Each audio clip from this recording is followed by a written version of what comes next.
I remember pulling my dick out into this negative 80 plus wind chill, and as I started screaming because it was so painful. Like Oh fuck the yeah. the Yeah. the the piss was freezing to my dick head and on my dick hole, and like the pee was pushing out like the icicles out of my dick hole. It was, and I got frostbite on my dick, dude. It was horrible. Mm.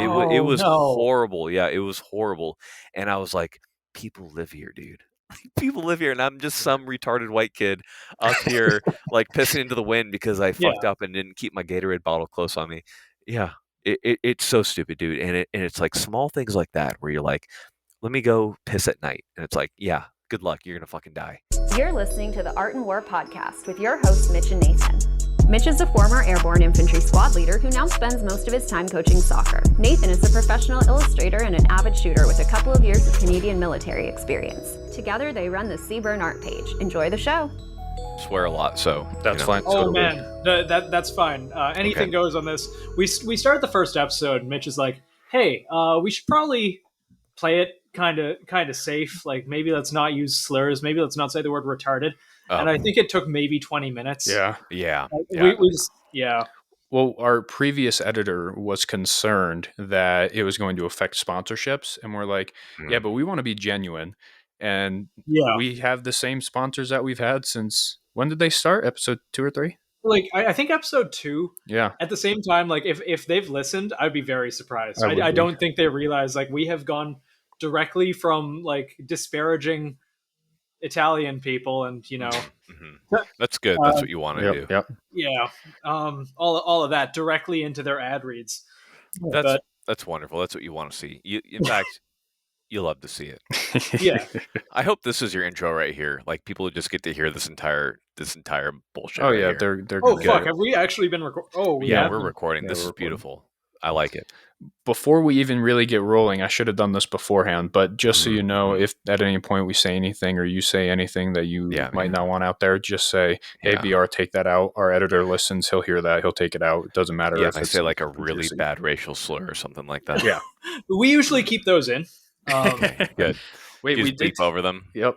We took out the one because somebody was quoting somebody, and we thought it was going Oh, to. the Canadian. Yeah, and we how's thought it was going to be against white people, and it was not. And we're like, yeah, we can't keep that in, man. Like, I'm oh sorry. man, it was bad for me, and I'm horrible. I'm fucking horrible. You love to see it, man. Yeah, the amount of fucking DMs we got though, being like, "Hey, what was that bleeped out word?" Yeah. I'd never heard it, and I live in like small town fucking buttfuck Nova Scotia. God, Yeah, that's wonderful. That's a great time. So today we got Mike or Garand Thumb, Hmm. the doer of Stuff and Things, recently not doer of Stuff and Things on Instagram, but still on YouTube we can for we now. can say LARPing is about as much as I do. When exactly did you get into guns? Holy shit! Like, were you a kid? That's a good question right there. Hmm. Well, how far back are we going? Like all the way? All the way back. All the way back. You know. So my parents are actually pretty anti-gun overall. Oh, Like yeah, Mm. yeah, I know. that's I know, how I my got mom- into it too. Right? It's probably this whole thing, the entirety of Garand Thumb is just me rebelling. So, my parents are pretty anti-gun. So I grew up in California. You can gag if you want, but so I grew up in California, and parents are pretty anti-gun. My dad grew up shooting because he grew up, pretty rural environments, and so he had a little 22, a little lever action, and he trained me on a BB gun. And when I was 9, I got to shoot the lever action, and we went to a gun range to do it. And it was a pretty big deal for me. And I actually stole a bunch of brass off the floor, like a little brass goblin. Oh, So yeah. like we had a pretty bad kind of intro to range etiquette for me. But anyhow, I remember my dad didn't know I took the brass, so he found it like a couple days later. And this happened to be, I think, right around Columbine. So it was just not a good coincidence. And so, that kind of first like exposure to like, him finding the brass in the backpack, he's like, "What is this?"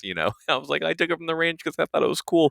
Because at the time when I was a kid, I grew up watching, the History Channel and those older TV shows like Tales of the Gun, Yep. and how the West was won, and it's all about firearms, like ad nauseum detail on every possible firearm you could ever want. So it was really cool to, than to shoot for the first time. And then, that just kind of fueled it. So my parents, I don't know why. This is like the classic example of the mom where she's like, "Why did my sons all join the Navy?" And there's like a giant picture of a ship over the fireplace. So my parents, I love my mom. She's probably gonna listen to part of this and be like, "I'm not anti-gun. I'm very right wing." But so they bought me a book called The World's Small Arms. It's a pretty famous book, and it goes at the time when it was made in the 90s.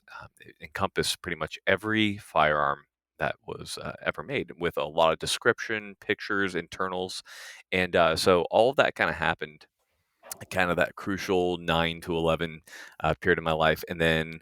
I'm super into guns, and then GoldenEye came out, and I was like, "Yo, guns are cool, bro."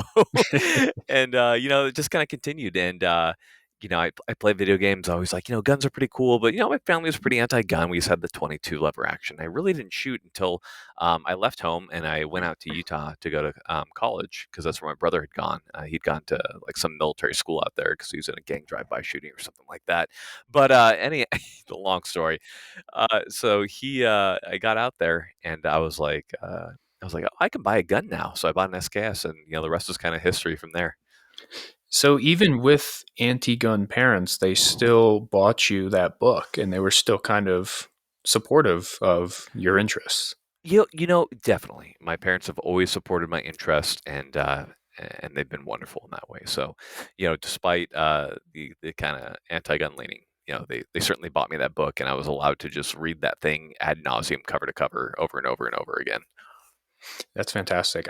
When you said that you picked up the brass, I had a similar experience, and my father, who is strangely very conservative, but was very upset that I had it was a 22 brass, and it was just the brass, and I brought it to school, and I was showing my friends because I thought it was super cool. I'm like, "Yeah, I just shot a 22 for the." It is really cool. Yeah, and now nobody at the school had a problem. Not even the teachers. I mean, I grew up in bumfuck upstate New York. Nobody cared.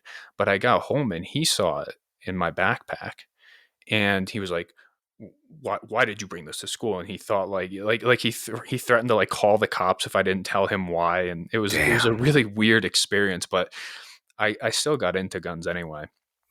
Childhood's very, very difficult to navigate when you think about it. Yeah. I don't know. It's a lot of weird shit happens. Yeah, well, I understand nowadays too, if somebody brings like live rounds and like drops them, like that's like a big deal now because of all the school shootings and everything. But like, it was just 22 brass, and I was like first grade, first or second. Like this isn't a big deal, Dad. But it was to him for whatever reason. But so I got into guns at a pretty young age, I guess. But as far as getting good with them, well, I mean, I'm still not good with them, so it hasn't occurred yet. I'll let you know when I get good with guns, man. Well, you bought an SKS for your first rifle. That's pretty cool. You know what? Funny enough, back in the day, those SKSs used to be super cheap, if you remember. Yeah. So nothing to write home about, but mine was like one of those early Chinese SKSs that they imported, where it's like in the Cosmoline and everything, and like it was maybe like $60 with like an extra like crate of ammo. You could just shoot for like nothing. Like even on a college budget, I could shoot like 500 rounds and just be fine. It was incredible. Do you still have it? No, so okay, hold on.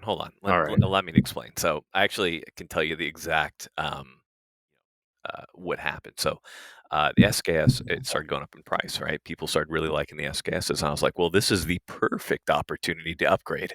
So I sold it, and no, sorry, excuse me, I traded it for a SIG P2022. Those kind of weird ones. Yeah. So got that, and I was like, oh, this is super cool. And then that went up in price, so then I sold that, and then bought what was it? It was some type of 1911. It was kind of a nicer one. And then from there, I sold that, and I traded that direct across for a Browning high power, and I had that thing for fucking ever. It was just incredible. Well, high powers are dope. Dude, you can't get better than the high power. You say that as a Canadian. Get out of here, dude. Yeah, well, I don't know, man. My issued high power is like 1950s vintage. Every time you had to hold it like a teacup, because every time you shot it, the mag would fall out. It was a lot of fun. That's a feature. That's a feature. That's a feature. But yeah, so I mean, no, that SKS is God knows where it is. Oh, so you were just essentially leveling up the whole time. You're like, oh, Yeah. well, this is going up in value. Let me move up. Let me trade up. Mhm. Let me get into this. Let me get into that. When did you start taking it more seriously? Before YouTube. When was that like, yeah, I'm like really interested. And I actually have the means of purchasing this stuff now and getting more into it and having these more experiences as opposed to just reading about them. Well, sure. I mean, yeah, I would say when I realized that things were that there was like a higher level of training was I think it was 2009 when Mhm. I discovered the Magpul DVDs. Oh yes, Magpul Dynamics. I mean, dude, just like everybody Holy else, shit. right? And Yeah, so that same. was it was super surreal for me then to later to meet and become good friends with Travis Haley because for me as a college student, I was in my, little shitty sweaty room with my little shitty Smith and Wesson M&P AR-15, trying to mimic everything they were doing, right? Yeah. I was like, I would put that up on my screen. And I'd sit there and I'd copy everything, right? I'd copy their Oh exact yeah. movements, and I would sit there. You guys probably did. You'd watch the slow mos, and you'd be like, "How is he moving Yeah. his fingers right there? Okay, how is he moving his arms right there?" And you'd really Yeah. pay attention. You were just absorbed with these guys because you're like, "Wow, like these guys got some knowledge," and you just sat there and you just practice it over and over. So I really started getting into it with those Magpul DVDs, and I was like, "Wow, this is really cool." And so just spent a lot of time practicing doing that. And when I moved down to Florida to go to medical school, um, I continued that. There's a really good range out there. Was it Markham Park, I believe, out there in Fort Lauderdale area, and they had some great classes. I would go to their matches and stuff, and it wasn't perfect because during the day those ranges you could just go there and shoot, but like at night, like once a week, they'd have these like tactical matches, and it was awesome.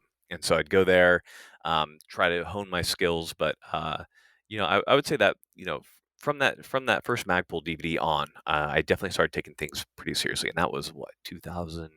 Yeah, 2009 is when I discovered those Magpul DVDs, I think. Or maybe it's 2008. I can't remember. When did they come out? I feel like I I have to. think Where's my 2008. Where's my Jamie to look this shit up?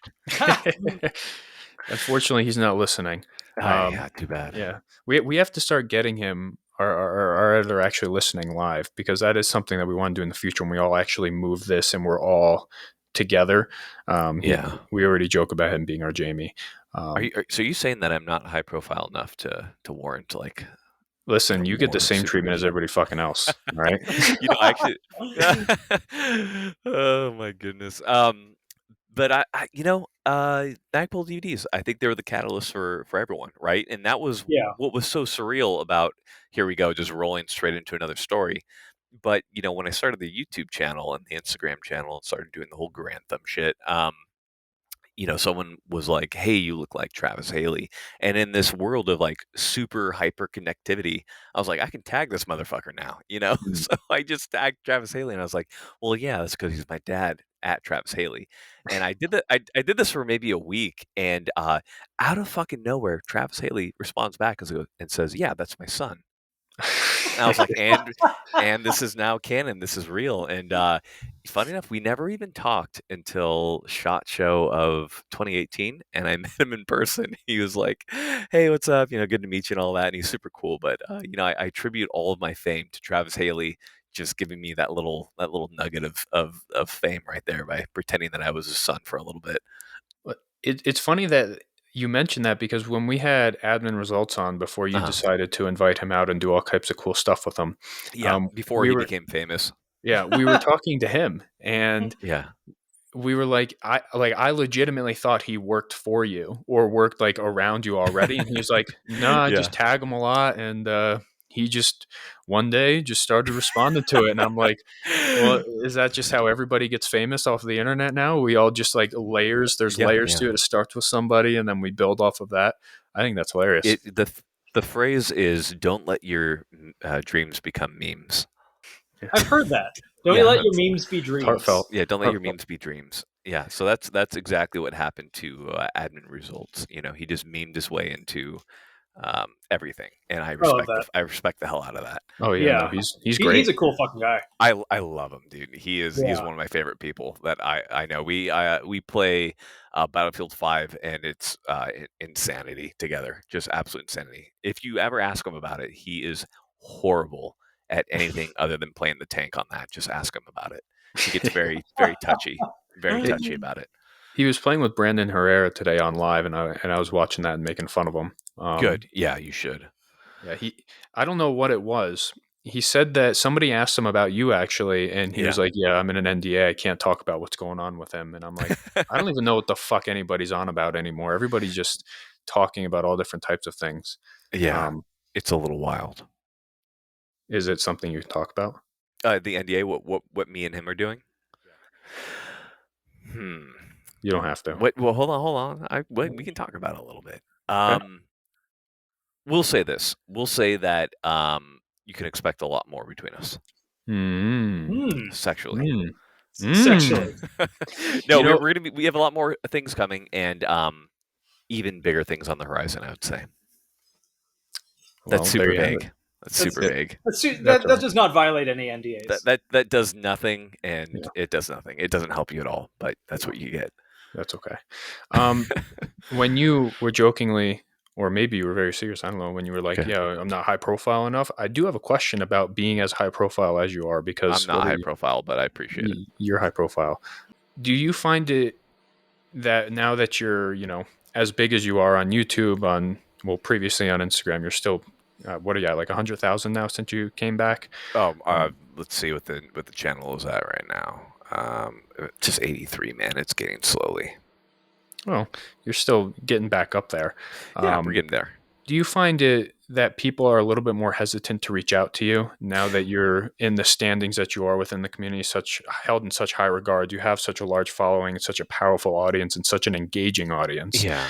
And it's crazy, but yes. And it's funny because my camera guy now gets the messages, right, from these companies that I would love to talk to.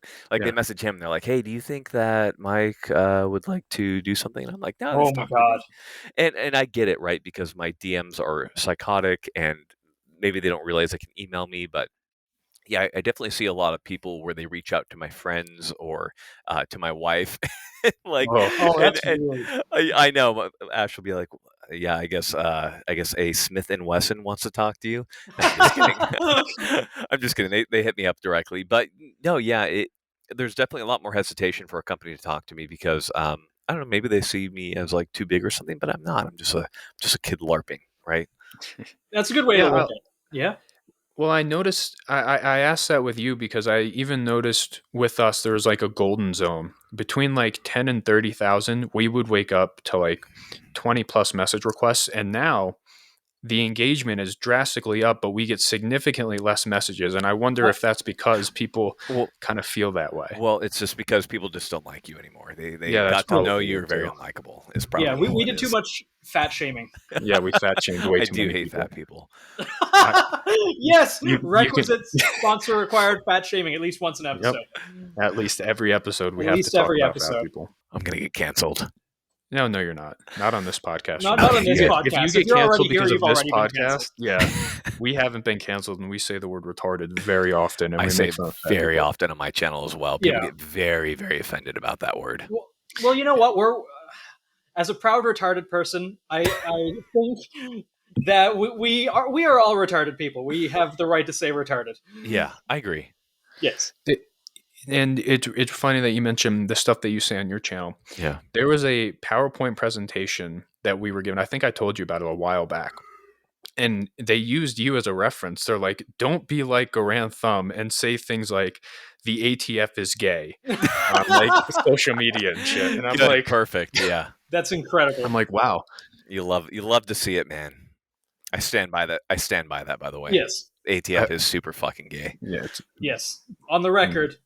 Oh, I'm on the record as Michael Jones. The ATF is super gay. Fuck the ATF. Fuck the ATF. It's mind-blowing to me because throughout the military, I mean, a lot of people in the military, I'm sure, know about you and watch your videos, and we get references from you being like, hey, don't say the stuff that he's saying online. We talked about it before offline. Can you talk about like how your chain of command is with your videos? So the biggest thing, I guess the most I'll kind of say about this is that it's all about how you represent yourself, right? There are things that you can and you can't do in the military, right? and we're very familiar with those. Things that you can't do.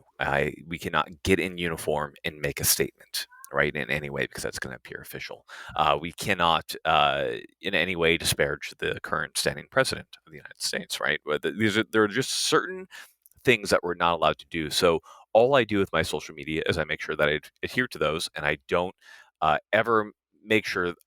What's a good way of saying it? I don't make sure that it. Wow, I cannot talk right now. I am clearly retarded.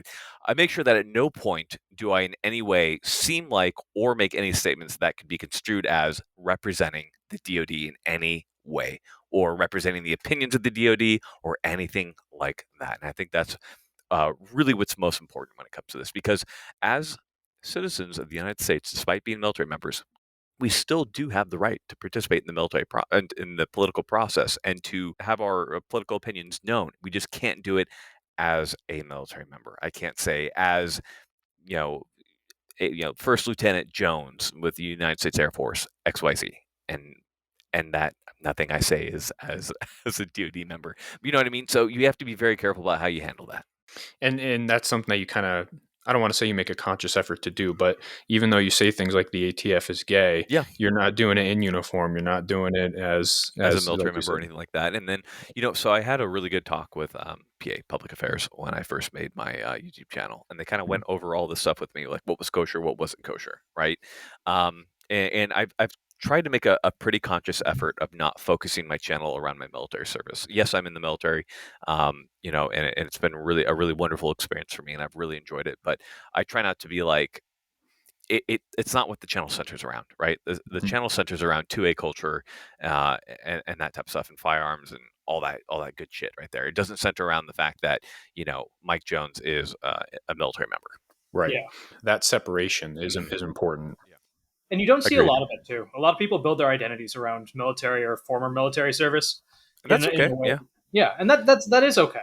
Yeah, there's absolutely nothing wrong with that. It all depends on what you're trying to get at, right? What's your message?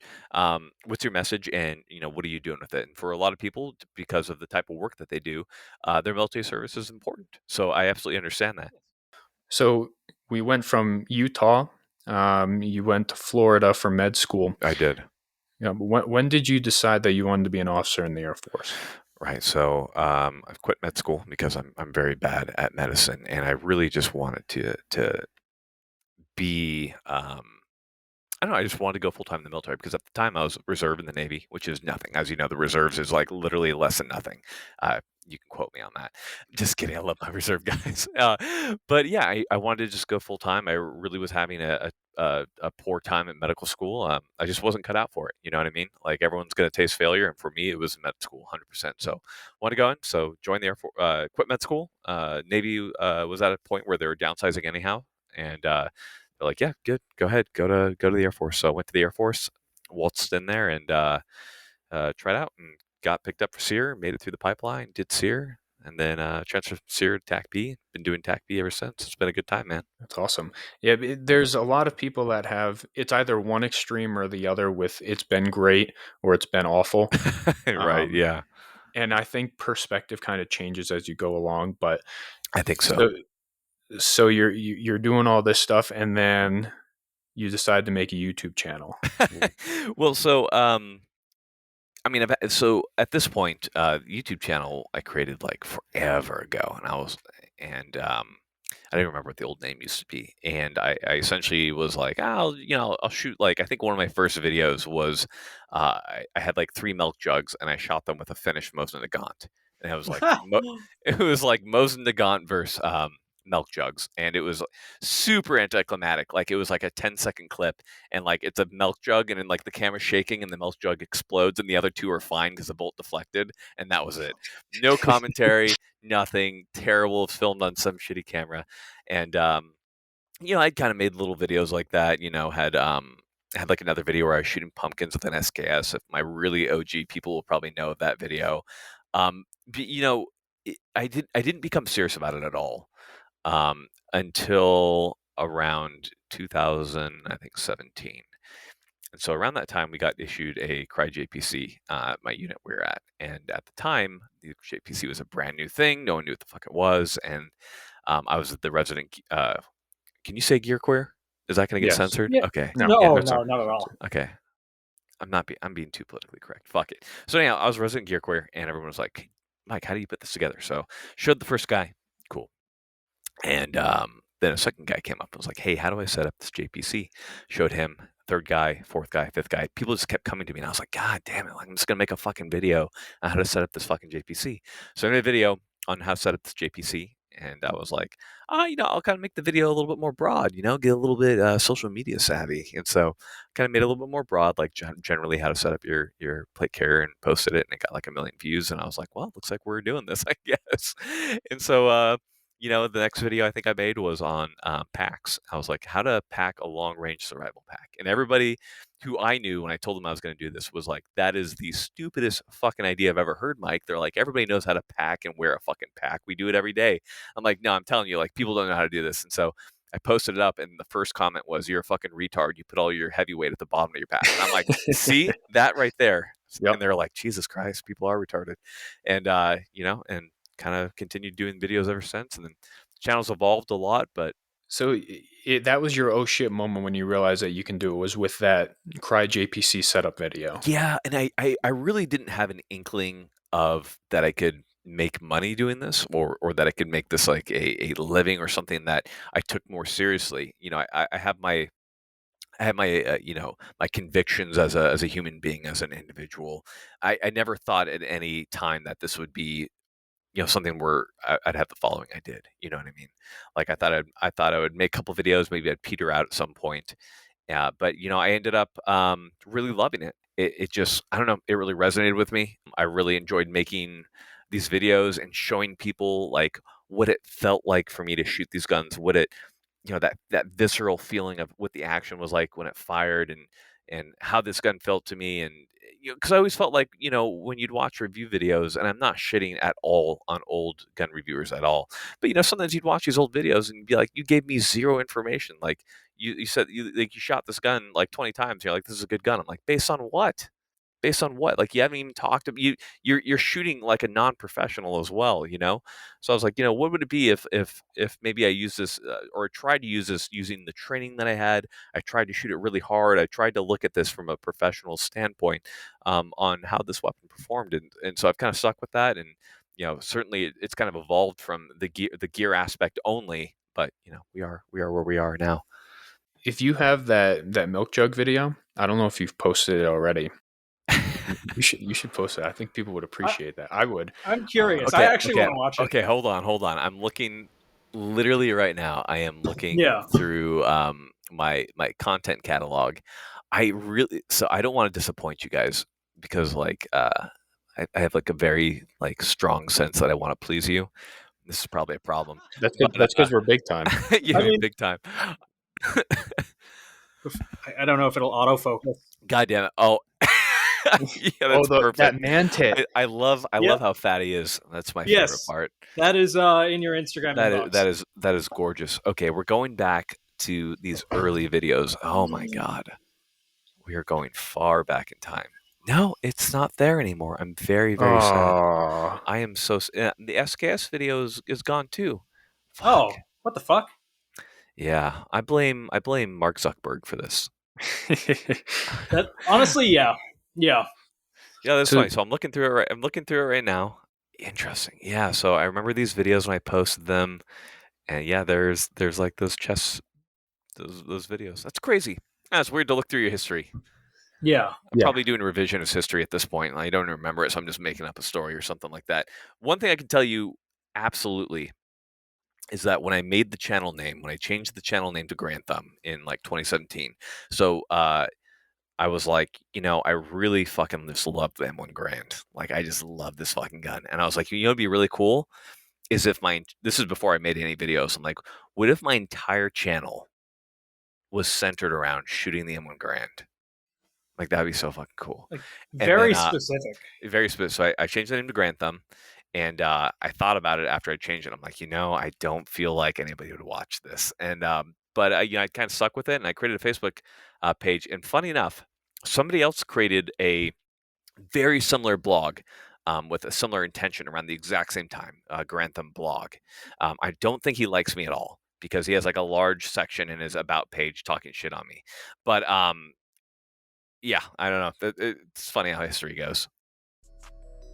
How's it going, lads and ladies? This is BR, back in the producer chair for this episode, and quite happily. I've been a fan of Mike's videos long before I was stateside, and it's a pleasure to have him on our show for something more long format. Anyway, I'm here to talk to you about our Patreon, which is entirely centered around improving what we can do with all of our content, from what we're doing right now with the show and Instagram, to what we would love to move into long term. But what's in it for you? Our Patreon subscribers enjoy 5 different tiers of exclusive perks, ranging from all of the content the lads would post on a pre-Zuckerberg Instagram, downloadable high-resolution guides, behind-the-scenes info like guest schedules, spicy memes, and at our highest tier, get monthly ARC missions created by Nathan himself. You can find our Patreon via the link in this episode's description, or on the Seaman R page's bio on Instagram. Now let's get back to National Treasure, Flannel Daddy.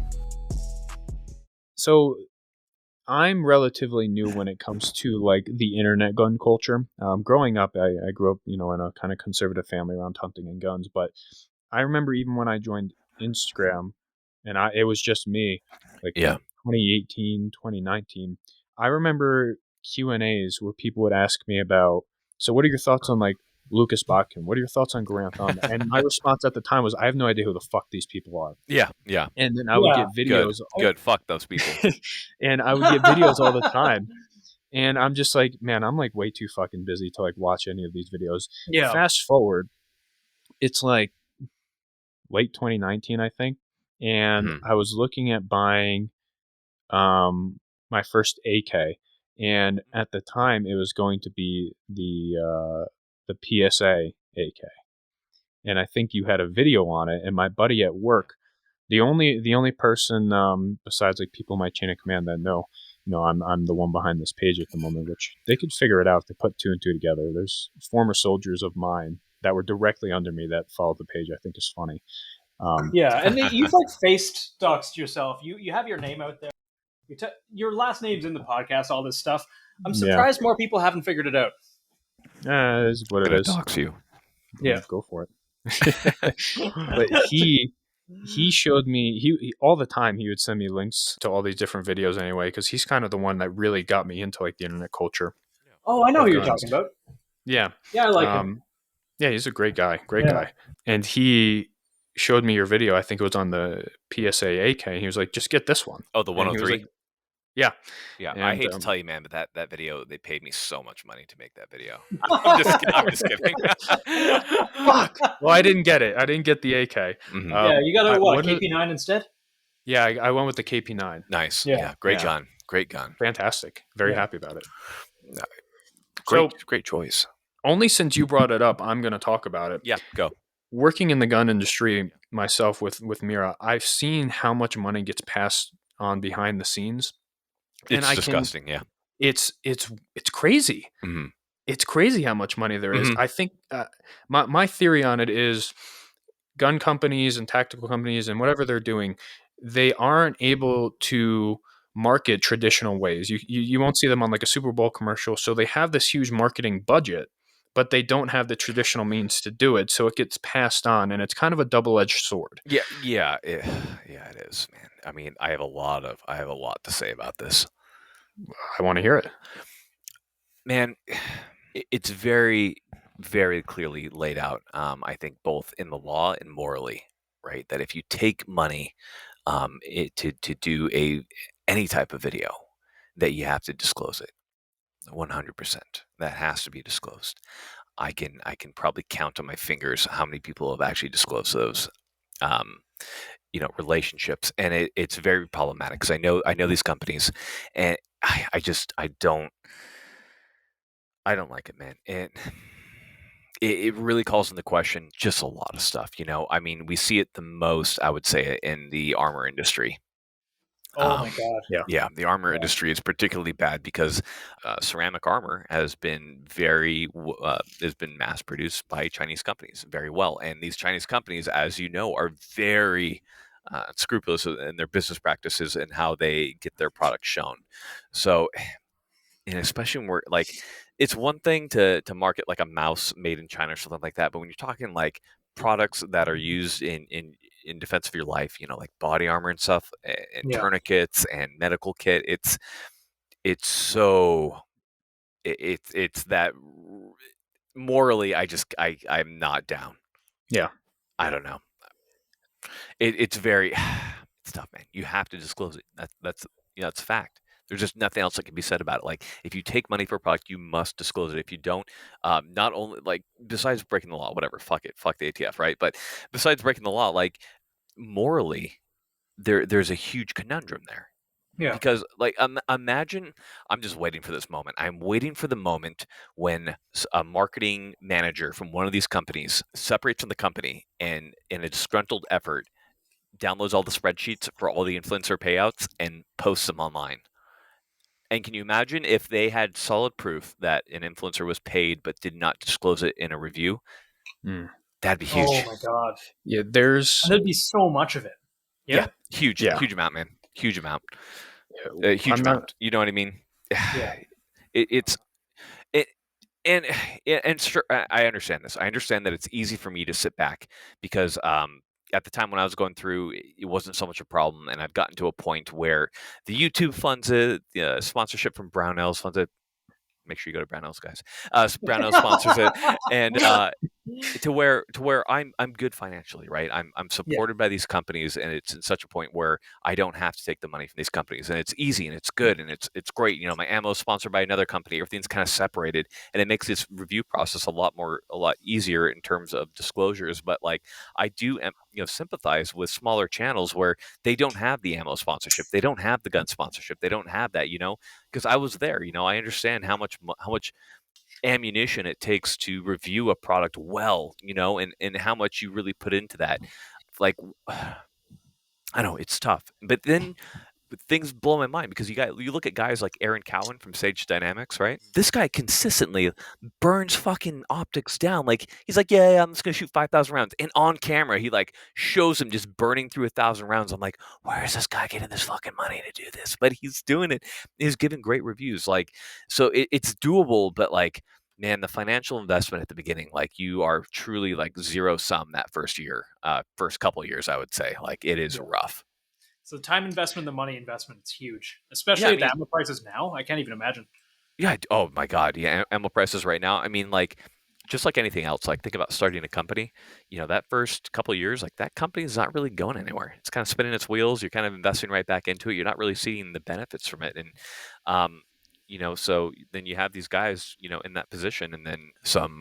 What's that one fucking light company from China? Fucking Olight. Olight. Fuck those guys. Yeah. We shit on them all the time. So the little IEDs in your pocket. Good, dude. Fuck. Yeah, dude. Fuck Olight. So anyhow, Olight hops in and says, "Hey, we'll give you $10,000 to do a review on an Olight." It's like, well, shit, for a small guy, it's very enticing. It's very difficult. It's where your morals lie. It's tough, man. Yeah, I get it. Yeah, and I think once you break it once, even if you're like, yeah, I know this is shitty, but I'm only going to do it once for, like, the overall greater good. Yeah. Once you break that, though, and that trust is kind of broken between the consumer and you, I think it's very difficult to repair. I think those people rely on people who aren't within the gun and tactical community, who might just kind of be like dabbling their feet. They're like, oh, well, I definitely need, like, a light. And that's the people that they take advantage of. Like Voda. Yeah. All right. Oh my God. Who's that new guy? Detroit Dust. Wait, Detroit Dust? Wait, who is this guy's a legend. He's a fucking legend. God. He sells. Is he on Instagram? Courses. Yeah, I think so. Is that his username on Instagram? Oh, that motherfucker. Yeah, he's basically like if someone ate Voda. Okay, he he has been around for a while because he was a part of another security company for a while, and he used to do videos for him. Did he not? I feel like I've seen this guy around. Oh my God! Does that guy have a Halo helmet on? No, it's a shiny motorcycle helmet. How incredible! That combat, hand to hand. Wow, I'm impressed. I'm gonna follow him right now. He's gonna shit his pants. 21,000 followers? You gotta be fucking kidding me! I know. And there's people that legitimately participate in this shit, and I feel so bad for them because they're being fucking duped. They see this guy who's, like, doing shit that's not even cool. It doesn't even look cool, but, like, he's doing it, and these people who don't know, who are just going out with money and open and honestly trying to find the right people to go to, and they stumble upon all these fucking retards that don't know what they're talking about or have Yeah. taken a fuck ton of money to act like they know what they're talking about, but they have no fucking idea what they're talking about. Yeah. Dude. Even now, it's if we post anything disparaging, Olight, Sight Mark, like AR-500, like, not to fucking just at these companies, I guess, but just like Just fucking steel armor, going at them. yeah, dodgy fucking Chinese lights. Just we get messages from people, defending them, like, oh, my favorite influencer said that it was good. Oh, Yeah. what about the anti-spall liner, all that stuff. Oh. And like people build identities around the people they follow, I think. Yeah, so they do. There's a duty of care, I think. Yeah, man, and you bring up a good point too, right? Where I don't consider everything an influencer's fault. You know what I mean? Yes. Like, I would say intelligent people, like not me, but like you guys, will watch a video, and you're gonna watch a video on a review, and you're probably at this point you've probably done your research prior to this. You've been reading technical specs. I don't know about you, but do you obsess before you buy something? Like you Yes. research I it? Like, lose sleep. I sit at night thinking about, like, oh, do I go with a Scalar Works mount or the Geisley? Like all right, do I get like an AT ball or like a D ball? I don't know. well, yeah, but I mean, like, think about something outside of your expertise, right? So, like, my wife Ash, she'll be like, "Hey, Mike, let's get a vacuum. Let's go to Costco." I'm like, "No, we're not going to fucking Costco. Give me a couple days, right?" Yep. And I'm reading specs, I'm reading reviews, and even when I'm watching a video, I'm sure there's a vacuum people, right? There's just people who love vacuum cleaners, like they fucking love vacuum cleaners. Yeah. And so when I hop into one of these channels, right, and I watch a video on a vacuum cleaner, I'm going to take it with a grain of salt. You know what I mean? Yeah. I'm still going to not trust everything a person says. I'm going to take their opinion, and I'm going to, form a better opinion based off what I see in their video. But I'm not going to like hop in and some guy's like, the Dyson is hands down the best video because I fucking Yeah. love this Dyson. I'm not gonna be like, well, looks like Dyson is it, guys. And if you don't like Dyson, well then fuck you. So I feel like an intelligent person would look at a review for an Olight and be like, okay, this clearly is not like a good review. Like you know what I mean? Like Yeah. I feel like an intelligent person would take it with a grain of salt. So this culture around the whole you can do no wrong thing is completely incorrect. Everyone can be wrong. Everyone's a fucking human being. Like I've made plenty of mistakes, tons of mistakes. Like in my videos, people point them out, like, well, shit, dude, you're actually right. My research was incorrect, or I was incorrect in my assumption, or I thought about this the wrong way. That's okay. We're human. We're all human. We're all going to make mistakes. You know what I mean? And so I don't like this culture of infallibility when it comes to blindly following any type of influencer, any type of social media. It's dangerous. It's very dangerous not to question literally everything and become ungovernable.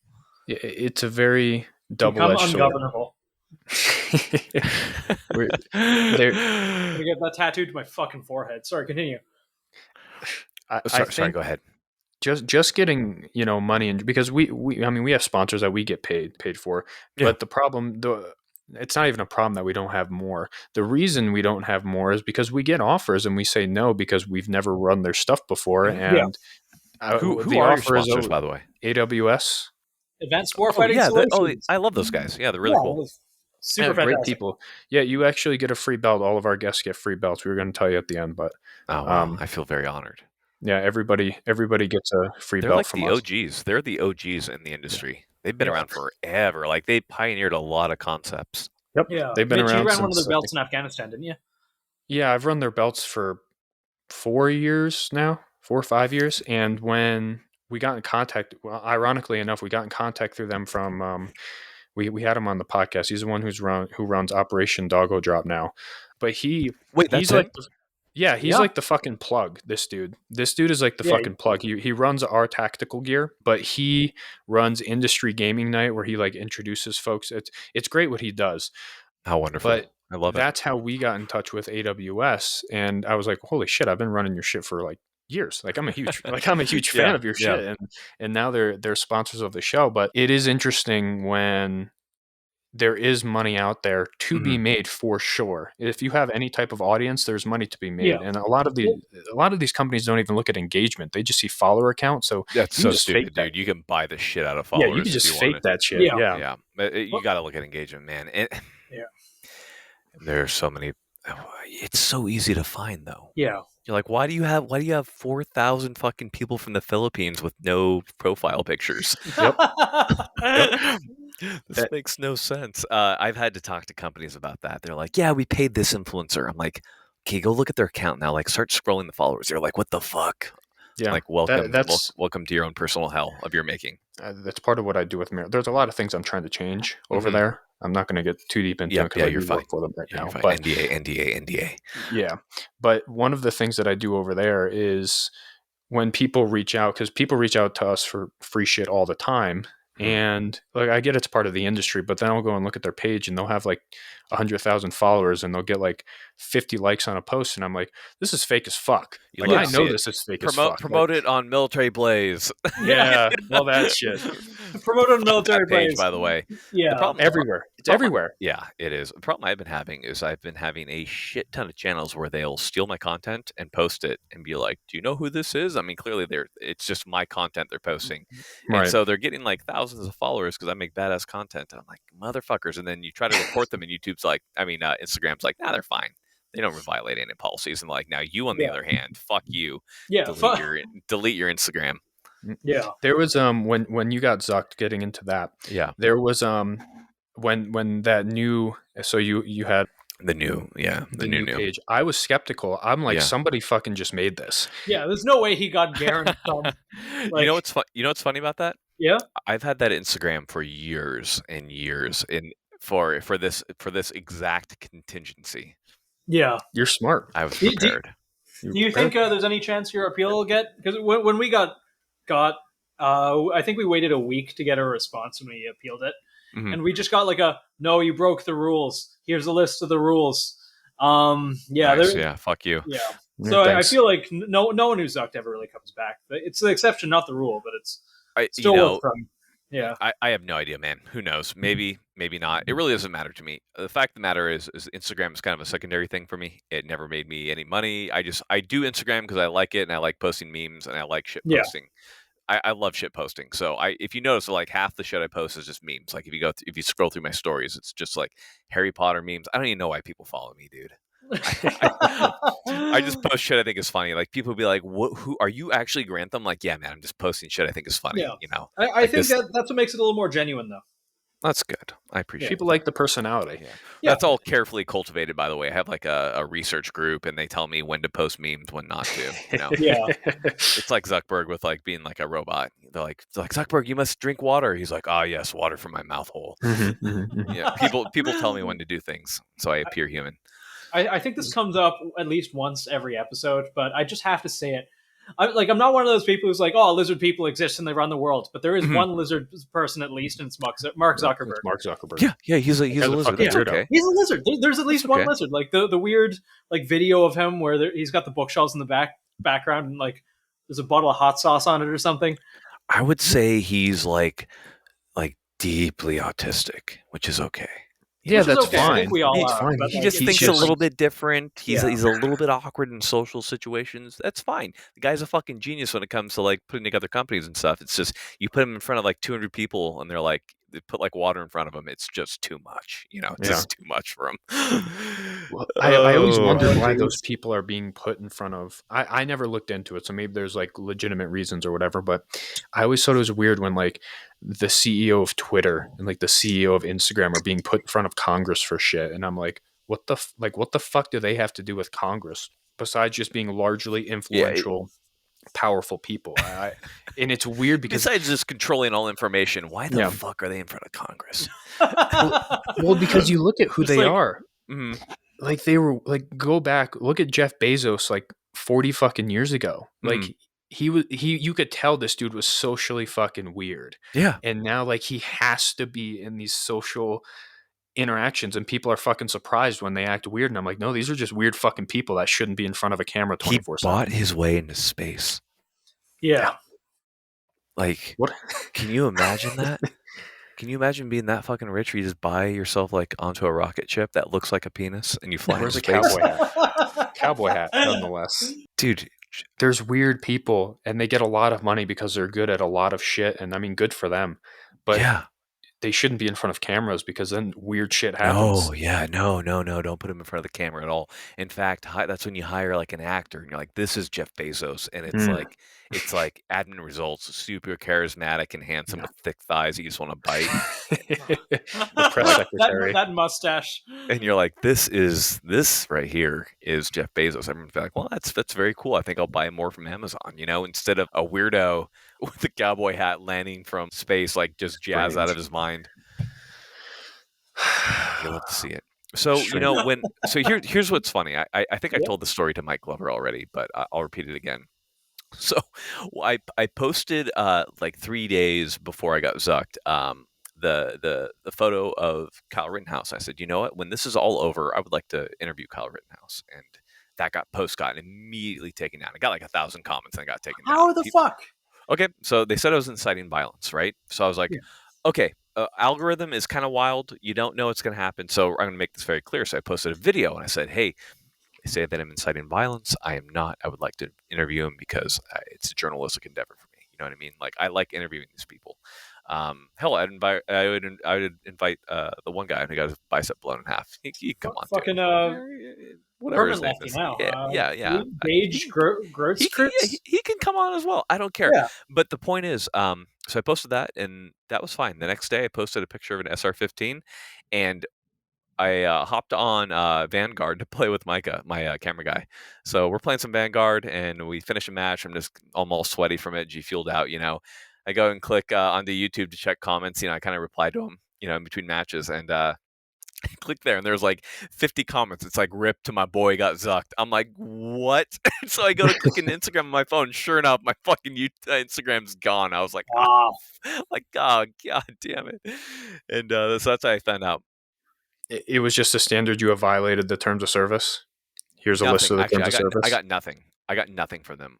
There was nothing. It was just it was gone. I got no message, anything. Oh, fuck. I've got nothing. It's even worse than ours, me. Yeah, they did that to me the first 3 times. I've been poofed a lot. I was gonna send you the meme of what's his face like being hung, and he's like first time. Yeah. I was gonna send that to you, but I'm like, I don't know. This was kind of like not his livelihood. Obviously, you're still in the Air Force, but this is like a big part. I don't know how he feels about it at the moment. I'm just gonna let it rest a little bit. Yeah. But they did that to me the first like 3 times that I got poofed off of social media, where they didn't tell me anything. It was just, your account's disabled, and I'm like, okay, well, what did I do and how do I get it back? And it was nothing. And then all of a sudden I got an email. It's like, your account has been permanently deleted and cannot be recovered. Go. Yeah. Okay. Great. It's like, hey, we want to let you know that you suck. Yeah. And that's pretty much it. That's That's all we got to say to you. Who knows? I haven't gotten that email yet. We have a lot of, I guess, higher profile people working on it right now. Very high up in kind of that chain. So I'm hopeful, but ultimately I just don't care. I'm going to say what I want to say. You know what I mean? Like, I understand the problem. Oh, shit's falling, man. So I understand that, like, it's difficult to moderate all of Instagram, right? Like, I totally get it. So I understand why they use algorithms. It's just, man, those algorithms are really turned against us right now. I think I've been accused of trying to sell weapons like 80 times on Instagram, and it's just craziness, man. So, what, I don't even know what the solution is. You know what I mean? Like, what do we do? I mean, what do you guys think? Kind of like what you said. I know that there is like Instagram is so large that policing that from all the things that probably should be policed from, kind of like the child porn stuff, like that should obviously be targeted. Yeah. But there's such a weird thing with the algorithm to where like I posted talking about Nathan, I called him like a goddamn Canadian, and they removed it for like racism. And I'm really? like, yeah. And I was like, well, I'm talking about the owner, like the co-owner of this page right now.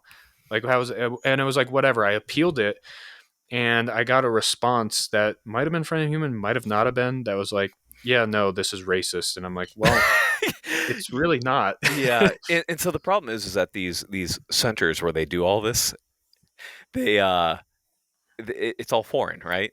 Yeah. It's all foreign, so they lack a lot of the what I would consider the crucial context to the conversation, you know, and in this crazy kind of race to make you know, Instagram as safe as a place as possible, they lose a lot of the normal human interaction that you see between people. The normal kind of not like harassment. This is simply a name calling between friends, you know, because they lack that context, and it's gotten a little bit crazy because of that. And then especially how they've targeted firearms, you know, where I post a gun and they say you're selling a firearm. I'm like, I'm not selling a firearm. I'm posting a picture of a firearm. Like, I'm not selling this firearm. This is fucking my gun. Like, I can post it. And they're like, nah, you're trying to sell a gun. Like, first strike, you know? And it's like, well, shit. And then there's no way to appeal it. There's no way to send this to somebody in the United States who can look at it and be like, okay, this man is clearly not selling this gun. It's just a picture of a SR-15, and it says, this is a really fucking cool gun. I really like this gun quite a bit. Like, it's not like, hey, my SR-15's not on sale, guys. Wink, wink, nudge, nudge. You know, it's something crazy, and it's unfortunate. And I don't know what the solution to that is, because you can only imagine like how much it would cost to hire like people who understood you know, the American context and language to moderate everything on Instagram, right? Think about the hundreds and hundreds of people or thousands of people required to do it. Yeah, I know at some point in the appeal process, when you're actually able to do it, there is a human that reviews your shit. The problem is that human, you don't know what that type of human is. If they have blue hair or what. Yep. Yeah. And then when you start talking about guns, you can just get some fucking blue-haired soy boy who's like, guns are all bad, and get fucked, Garand Thumb, you idiot. Yeah, get fucked. You fucking Garand Thumb, you fucking bitch. Just deletes my channel. Is like, good luck getting it back. Do you have that relationship with YouTube people? I know after like 1 million followers, they send you like a cool thing. And... Yeah. Really good relationship with YouTube. You know, for all the things I do kind of disagree with Google about, I will say that they are very cool with me, and I'm making everything work. You know, so they're awesome. They are absolutely awesome. It's nothing special or anything like that. It's just as far as the review processes go, like, they're awesome, and it's been good. You know what? Because what's really important to me, because people are always like, well, go to a platform that is free, right? Well, then that platform doesn't have the reach to the people I want to reach, and I don't want to reach you retards. I want to reach people who don't know anything about guns, right? I want to reach brand new people. I want to reach that me when I was 15 or 16 years old, where if I was 15 or 16, I would be on YouTube and I'd be like, yo, in GoldenEye, or nowadays, you know, Vanguard, I'm using this gun. I wonder what this gun is. And I type it in. Shit, there's Garand Thumb talking about, you know, a BAR or whatever. The point is, and then he's like, hey, that gun's cool. And then starts getting deeper, and then before you know it, he's watching Paul Harrell and shooting in the woods at meat targets. So, you know, it's all like a gateway drug for me, where we're getting this younger population into guns, because that's what's so vitally important to me, is getting this younger population, letting them know like how wonderful firearms are, both for defeating tyrannical governments as well as just they're fun. That is almost verbatim the same reasons that I get, because anytime we get poofed, we haven't in almost a year now, I think. Thank the knock on wood right now, bro. Yeah. But people would always be like, why don't you just move to, you know, one of these, you know, decentralized platforms where they don't care about this stuff? I'm like, because I don't want a bunch of yes men around, you know, like, I get it. I still love and appreciate everybody that, you know, is very supportive of us. But once, you know, I got your support, you're already here, you're already looking at stuff. I want to reach the people that aren't into guns, that aren't into tactics. I want to reach the fat people that want to get in shape and need somebody to make fun of them for them to get into shape. Surprisingly, one of the good things about our fat shaming, there was nobody really poopy. There was one person. There was one singular person that got really fucking poopy. Yeah, it was a fat babe. Yeah, that was fat babe. So in their Instagram bio, it was a they them something something, and they were what is it? Opinion discarded. yeah, and I was like, yeah, I don't fucking care about your opinion. But there was a ton of people that were like, yeah, I've been talking about their like fitness journey. I'm like, yeah, I respect the shit out of you. You're going through this. Shouldn't have got there in the first place. You're still kind of fat, but I'm proud of you. Yeah. You know, and I do have Like- people hit me up and be like, hey, yeah, man, I lost a bunch of weight. And, you know, like I just want to thank you for that. And I'm like, well, that's fucking awesome, dude. Like, Yeah. you know, keep working at it. Like, Great stuff. man, and here's the thing is like I say like I don't like fat people, but you know who I love? I love fat people in the gym because I'm like, fuck Yeah. yes, get at it, dude. Yeah. Like that's like they're just sweating, just dying in there. I'm like, yes. Yep. Well, in my opinion, fat isn't like a size; it's a fucking mindset. It's like you can be 300 pounds and not be in the fat mindset. You can be 125 pounds and be fat. Like, Yeah. it's how much work are you willing to put in? Yeah. Yep. I just want to know, are you willing to deadlift? Because if you're willing to do that, good to go in my book. Yeah. Anytime I'm driving with my wife, she gets upset with me. Yeah. But I'll be driving. I'll see like this fat person. I'll be like, "You're fucking gross." I'll like say that out loud. Same. I get shit for it. Yep. But like if I see somebody jogging, doesn't matter. I'm like, hey, good for them. You know, like verbally, I have to say that to myself. I don't know why, but my wife is like, that's not nice. I'm like, yeah, but they're fat, so they obviously don't respect themselves. You're like, they don't have feelings. And it's a big thing. I don't respect you if you don't respect yourself. Yeah. That's a good point, man. That's actually a really good point. You gotta have a little bit of self-worth. Sometimes they need a little bit of help getting there. 100%. We're gonna do it through harassment. Yeah, I mean, there's some people that take harassment and they, you know, let that harassment define them. And there's others who are like, fuck no, I'm tired of being harassed. I don't want to be this thing. What's that fucking meme with, you know, the meme with the really handsome guy that says yes? You know that meme? The Chad guy. Yeah, Chad guy. So it's that. Chad It's guy. like two of those Chad guys facing each other. He goes, bro, am I fat? He goes, I know 3 fat people and you are 3 of them. Yes, you are fat. It's tough. It's tough. Oh my God. So you've been poofed. You came back. Yeah, I'm back. You know, happy that you're back. Happy to you know. Yeah, man. It feels different. How so? I don't know. It feels different. Are you scared? Are you scared to post stuff? I am. I'll be honest. I'm scared. Like that's the reason we the haven't amount of touched stuff the we Kyle. scrap. Yeah. We had this entire guide on 3D printing that like the guides they don't take super long to make, but like it's a time investment. It takes a while, but we're not putting it up because is that what got us banned? We don't know. They didn't tell us, but maybe. Yeah. It wasn't even about 3D printing guns. I mean, the implication was it was about 3D printing guns, but whatever. Yeah. You know, I guess I kind of feel I'm not scared of getting banned again. I actually kind of care less now. Yeah. You know, like because here's the thing with Google and YouTube, I know precisely what will get me removed. Right? They have a fairly clear policy on what's like good to go and what's not good to go. Whatever. I disagree with it, right? But I know it's where it is. But with Instagram, there really is no guide. It's like, what's going to get me banned? It's like, post on SR15 today, good. Post on an SR15 a different day, you're banned. Selling a gun. You know what I mean? Like, you just never know what's going to get you flagged. So it's like, I would say walking on eggshells, but like, the fact of the matter is, like, even if you're walking on solid ground now, you're just waiting to hit a random landmine that you don't even know is there, that you can't even detect because you don't even know it's going to get you removed. And even if it does get you removed, you know, there's no appeal process. There's nothing. There's nothing. There's no fairness to it. There's just nothing. You're gone, you're gone. And if they decide you're wrong, then you're gone. Yeah. And go ahead. Sorry, Mitch, you go ahead first. I was going to say we've been very careful. You know, a recent example that we've done is the Rittenhouse trial. The Rittenhouse trial, I brought it up. I'm like, we should do a character on this fucking weirdo prosecutor because he's just a fucking weirdo. You know, he's strange. There's a whole fucking meme that we can do about him. We can make him into a character. Yeah. Thought about it all for like 3 minutes. I think I messaged it to you, and then I was like, no, probably shouldn't do that because Instagram's going to be really fucking poopy. And then I think it was that night or the next day where you did shit. Yeah, and then I'm gone. Yeah, and then you're gone, and I'm like, yeah, gone. thanks for reassuring me. You know, I really do want to interview Kyle, though. Yeah, can you imagine how interesting of an interview that would be?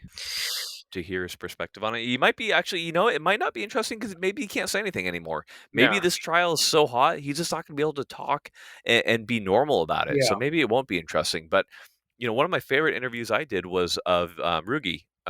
from Seattle. Remember he took that gun from that guy in Seattle. Oh, yeah, we're having him on the show. Oh yeah, he's actually, a really nice guy. We've talked to him, and I remember Mitch when I brought him up. You're just like, "Who the fuck is that guy?" Yeah, I had no idea who he was, and then I was like, "Oh, he grabbed the gun from the guy." Yeah, and that was a really interesting interview, and that was on a much smaller scale, but also maybe we wouldn't be able to really get much good information. You just kind of have to stick to whatever he said in the trial. I don't know how law works or anything, so I don't know. Yeah, I mean that's if he goes free. We don't know that yet. He should, but yeah, even if he goes free, like, is this like, because like you can't just like go out and like, I don't know, you have to be careful about what you say, don't you? Like, isn't that what kind of fucked O.J. Simpson? Well, he wrote a book. He wrote a whole fucking book afterwards. What did he say? He wrote a book. Like, if I did it, if I had done it, if I had done it, yeah. I mean, I know it's crazy, man. It's a crazy world. It's a crazy world where these social media entities like Meta are trying to control the narrative on this Rittenhouse trial. Like that shouldn't happen.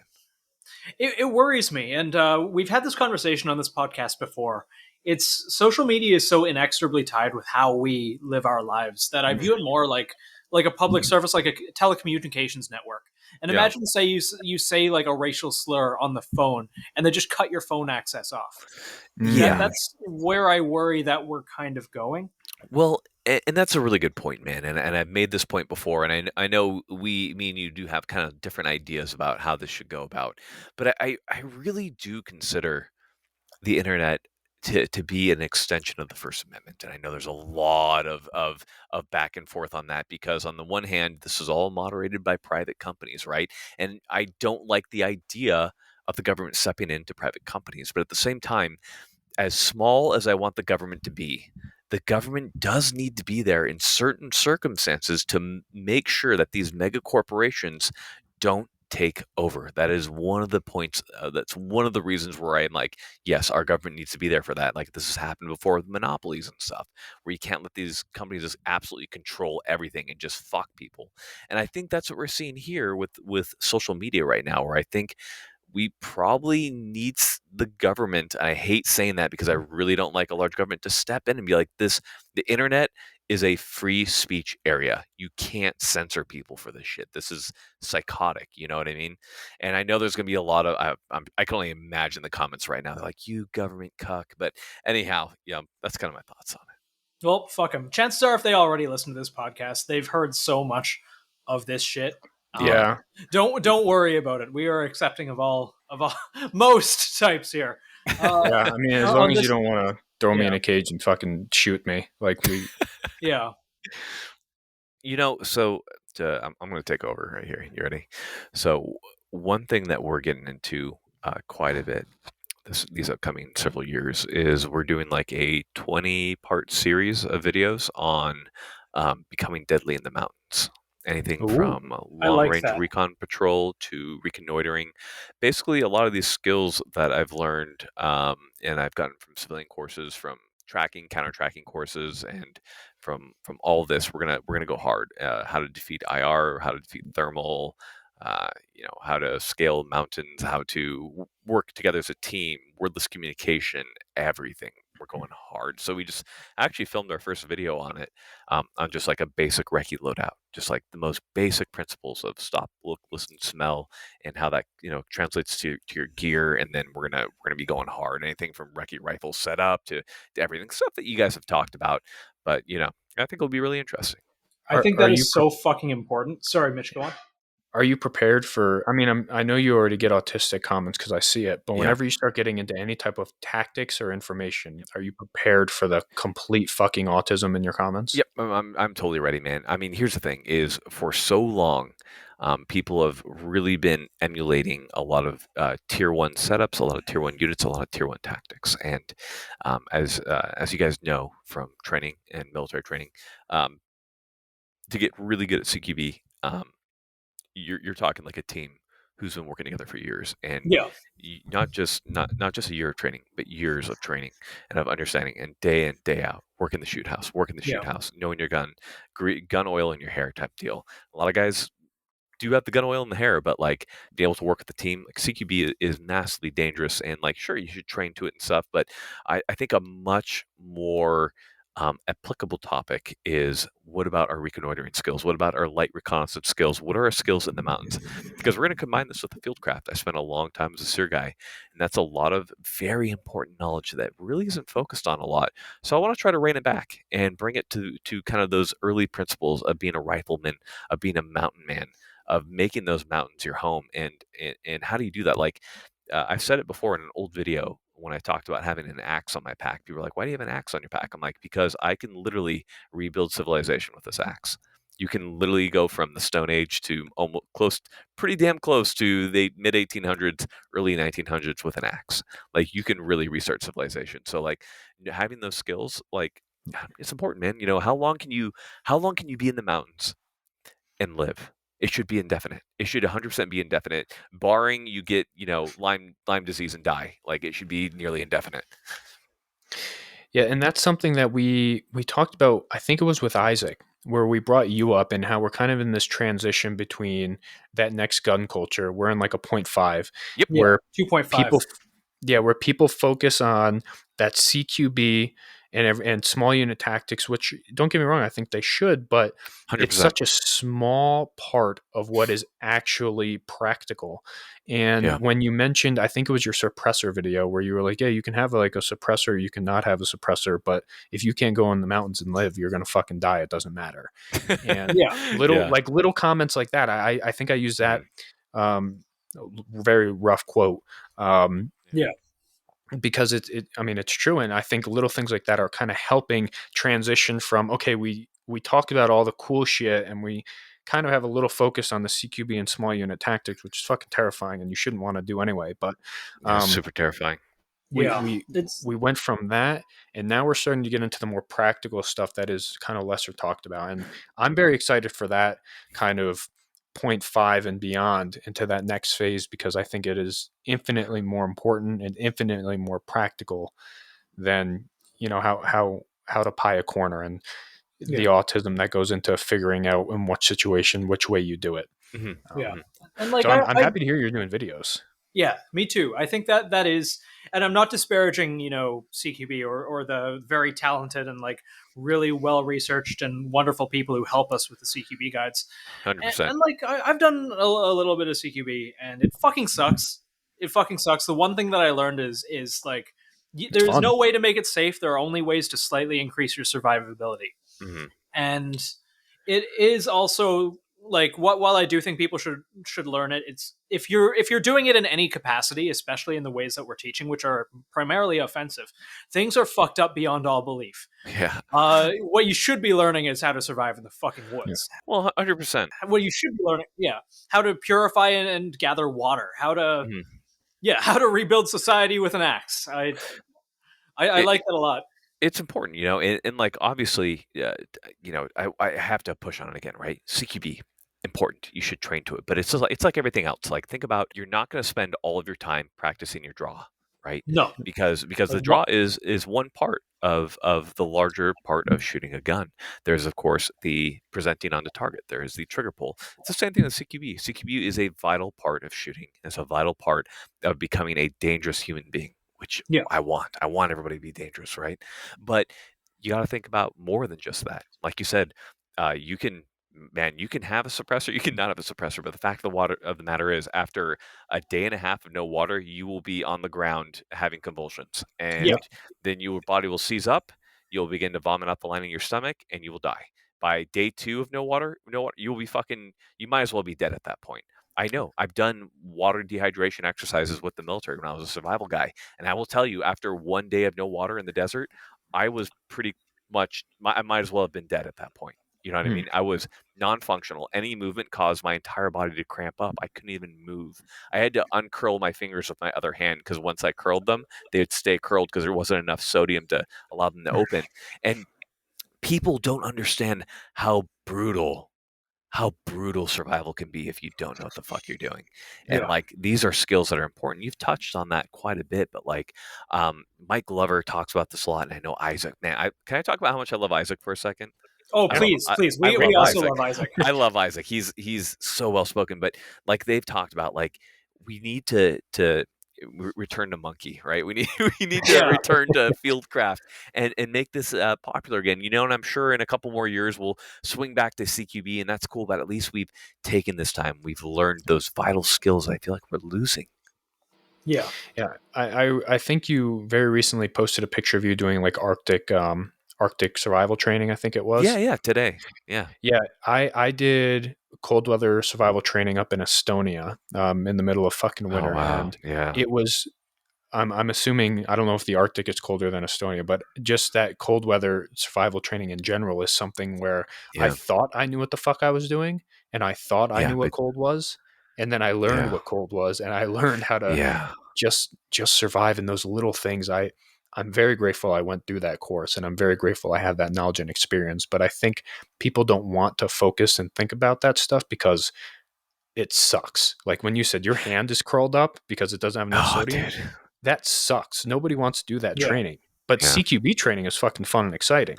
CQB is wonderful. Yeah. It's fun and exciting. Yeah. But it's really I shot a man 11 times. It was super cool.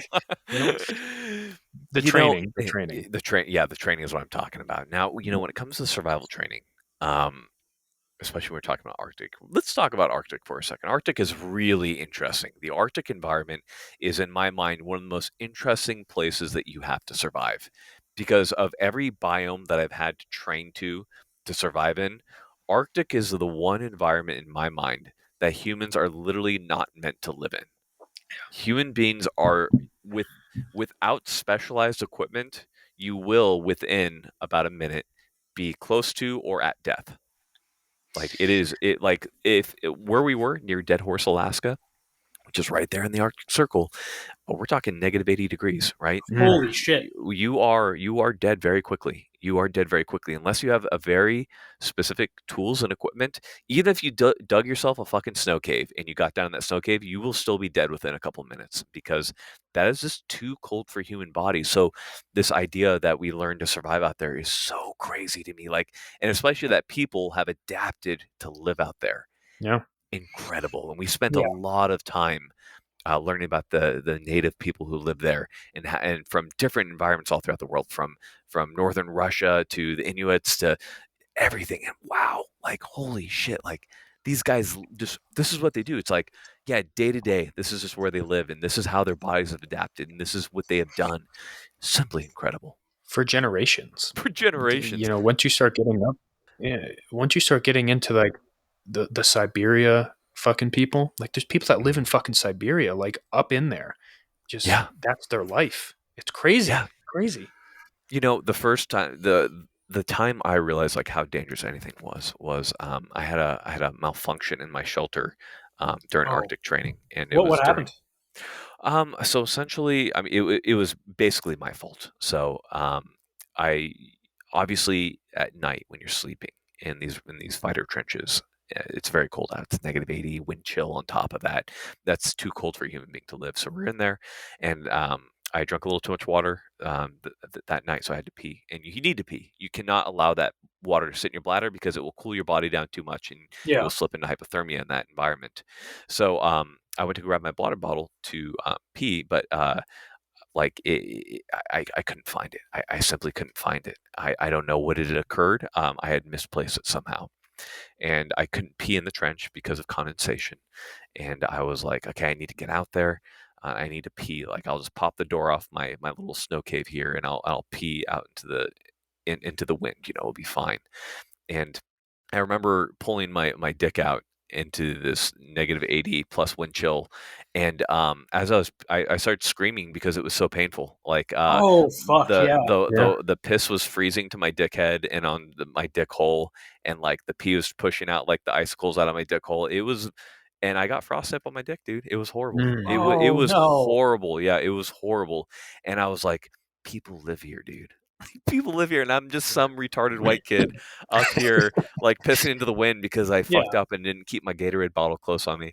Yeah, it's so stupid, dude. And it's like small things like that where you're like, let me go piss at night, and it's like, yeah, good luck, you're gonna fucking die.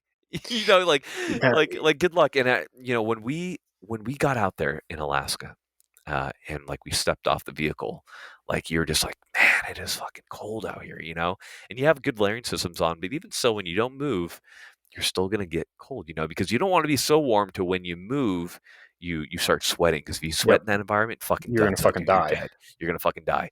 You don't want to sweat. You just want to stay cool enough. So I remember we were like just cutting on ice blocks to make an igloo.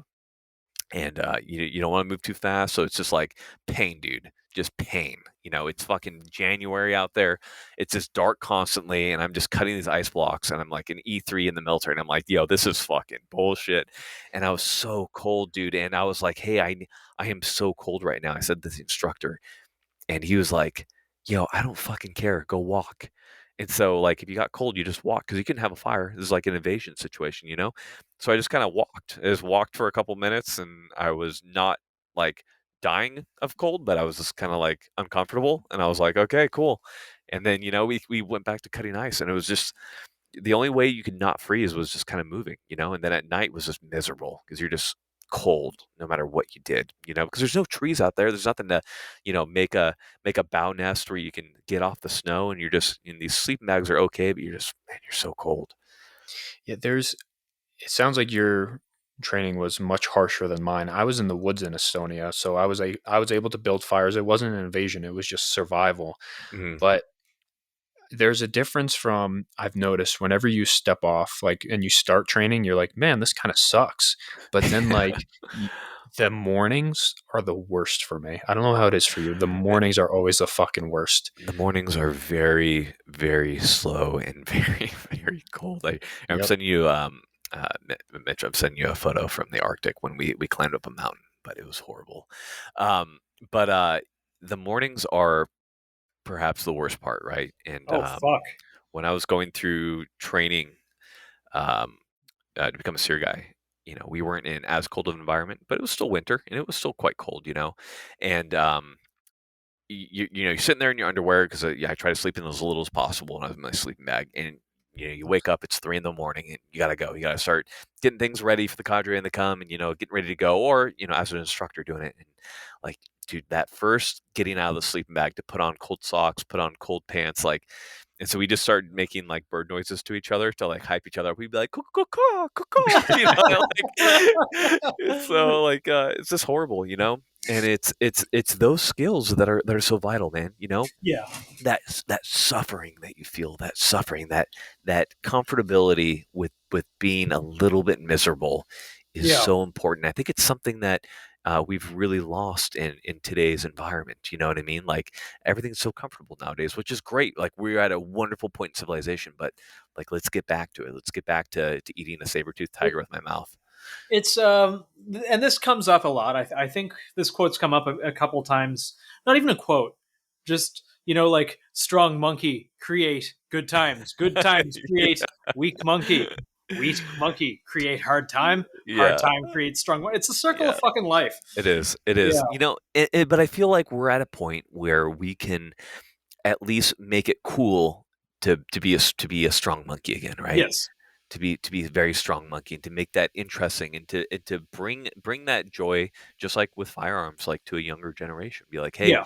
like, times are really good, and that's really cool, but they might not always be, right? You might Yeah. be pissing ice out of your pee hole because you're in somewhere so cold. So like, let's start working on getting hard. You know what I mean? That sounded wrong. Let's work on That sounded perfect. so what they used to say is hard as woodpecker lips, right? So getting hard as that still sounds bad, but It still sounds bad. Like, people becoming rough and tough men, or something like that. And that's what I'm hoping to do with this upcoming series. And and a lot of it, I really enjoyed a lot of the series that you guys were doing, and I was like, fuck, these guys are putting out some good series. I'm like, I bet I could do this in video form too. That's so important. Yeah, always got to one up us. Everybody learns, dude. I know, right? Everything that I do is to fuck you guys, but Right from the beginning with that fucking Mosin, you were just waiting. It's funny, right? Because I'm a big proponent of, like, do it now, because you don't know when you're gonna die, right? Yeah. When you have an aneurysm, you're just gonna face plant to your keyboard. And I say this a lot in my videos. Like, you could just be sitting there. I could be sitting here on this podcast with you, and I have an aneurysm, and it my brain dies and I just face plant on my keyboard and you're like, Mike, I guess he had to go somewhere and I'm dead, right? And that's the end of everything. Every idea that I had, any thoughts that I had, they're all gone. They're gone forever, right? No one will ever know them unless I put them down somewhere, whether that be in a book, whether that be in illustrations that you guys have done in comments or in videos. And so I've, for the longest time, been like, man, I need to do these recce videos. I need to do these survival videos. I have so much knowledge that I want to give out. And I saw your guys' guides. I was like, God, this is my sign right here that like, I need to get on it, cause I've been dragging my feet on it a little bit too much. So I'm really excited to have these coming out. We really appreciate you helping too. Like, I'm fucking looking forward to doing the SEER stuff. Holy shit. Have you seen Pumping Iron? Who? No. Have you seen the film Pumping Iron with Arnold Schwarzenegger? Yes. Okay. You know how he goes, Arnold, how do you help out these other bodybuilders? He's like, giving them the wrong advices. That's what I'm doing to you. Just to be clear. Just giving you all the wrong information on SEER. Just to make sure that I can then shit on you. I'm like, nah, if you've read the Seaburn guide, completely dead wrong. Completely fucking throw that away. I'm just kidding, man. I am really excited for the SEER series that we're going to do together. Yes, I'm very excited. That's going to be absolutely wonderful. I think in conjunction with we're like the crawl phase for you. I feel if we can coordinate this properly, we'll be the crawl phase, and you're the get out there and walk and run phase with the videos. When you were posting yourself up in the mountains, the past couple months, was that you filming that stuff? See, no, dude, my stuff is filmed long ago. I'm way ahead on content right now. Right. That's really lucky. Way ahead in content. Yeah, I know. Whereas like Mitch will send me messages like half an hour before things have to go up. And he's like, hey, is the guide done? I'm like, no, I'm taking a shit. I'm Well, you're probably going to see in about a year from now, like my opinion piece on Kyle Rittenhouse that I filmed like today. It's like it comes out a year later. I'm just kidding. I'm fucking with you guys. But yeah, my content is well spaced ahead of time. That's just kind of a just in case, right? Just in case I have to go on a military exercise or something pops up. I don't want to be caught flat-footed. Yeah.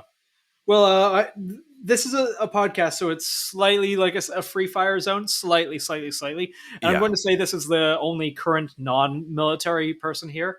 The fucking moment where he said, and your TikTok account is named 4 Doors More Holes. Dude, I was correct. I was losing my shit. What did he say? He said, yes. Somebody put the Giga Chad meme in there. They're like, is your meme account 4 Doors More Horrors, like the crying guy? And he was like, yes. Oh, just incredible. What you guys should be pretty pumped about is we have my buddy owns a helicopter. Because he's just a baller. He's Giga Chad. And he has a thermal imaging device on it. So we're going to do an entire series on have filmed an entire series on thermals. Evading thermal? Defeating exactly. thermal. Like, what does it look like? What does it look like? So I've been looking for this. Like I've been actively looking for solutions that don't cost $1 million and don't involve with Isaac. Yeah. Isaac is looking to do this exact same thing. Yeah, he's already working on it. Oh, really? Oh, yeah. I'll definitely talk with him in that case. Yeah, but I love Isaac. He's genuinely like one of my favorite people that I've never met but want to. He is just a wonderful human being.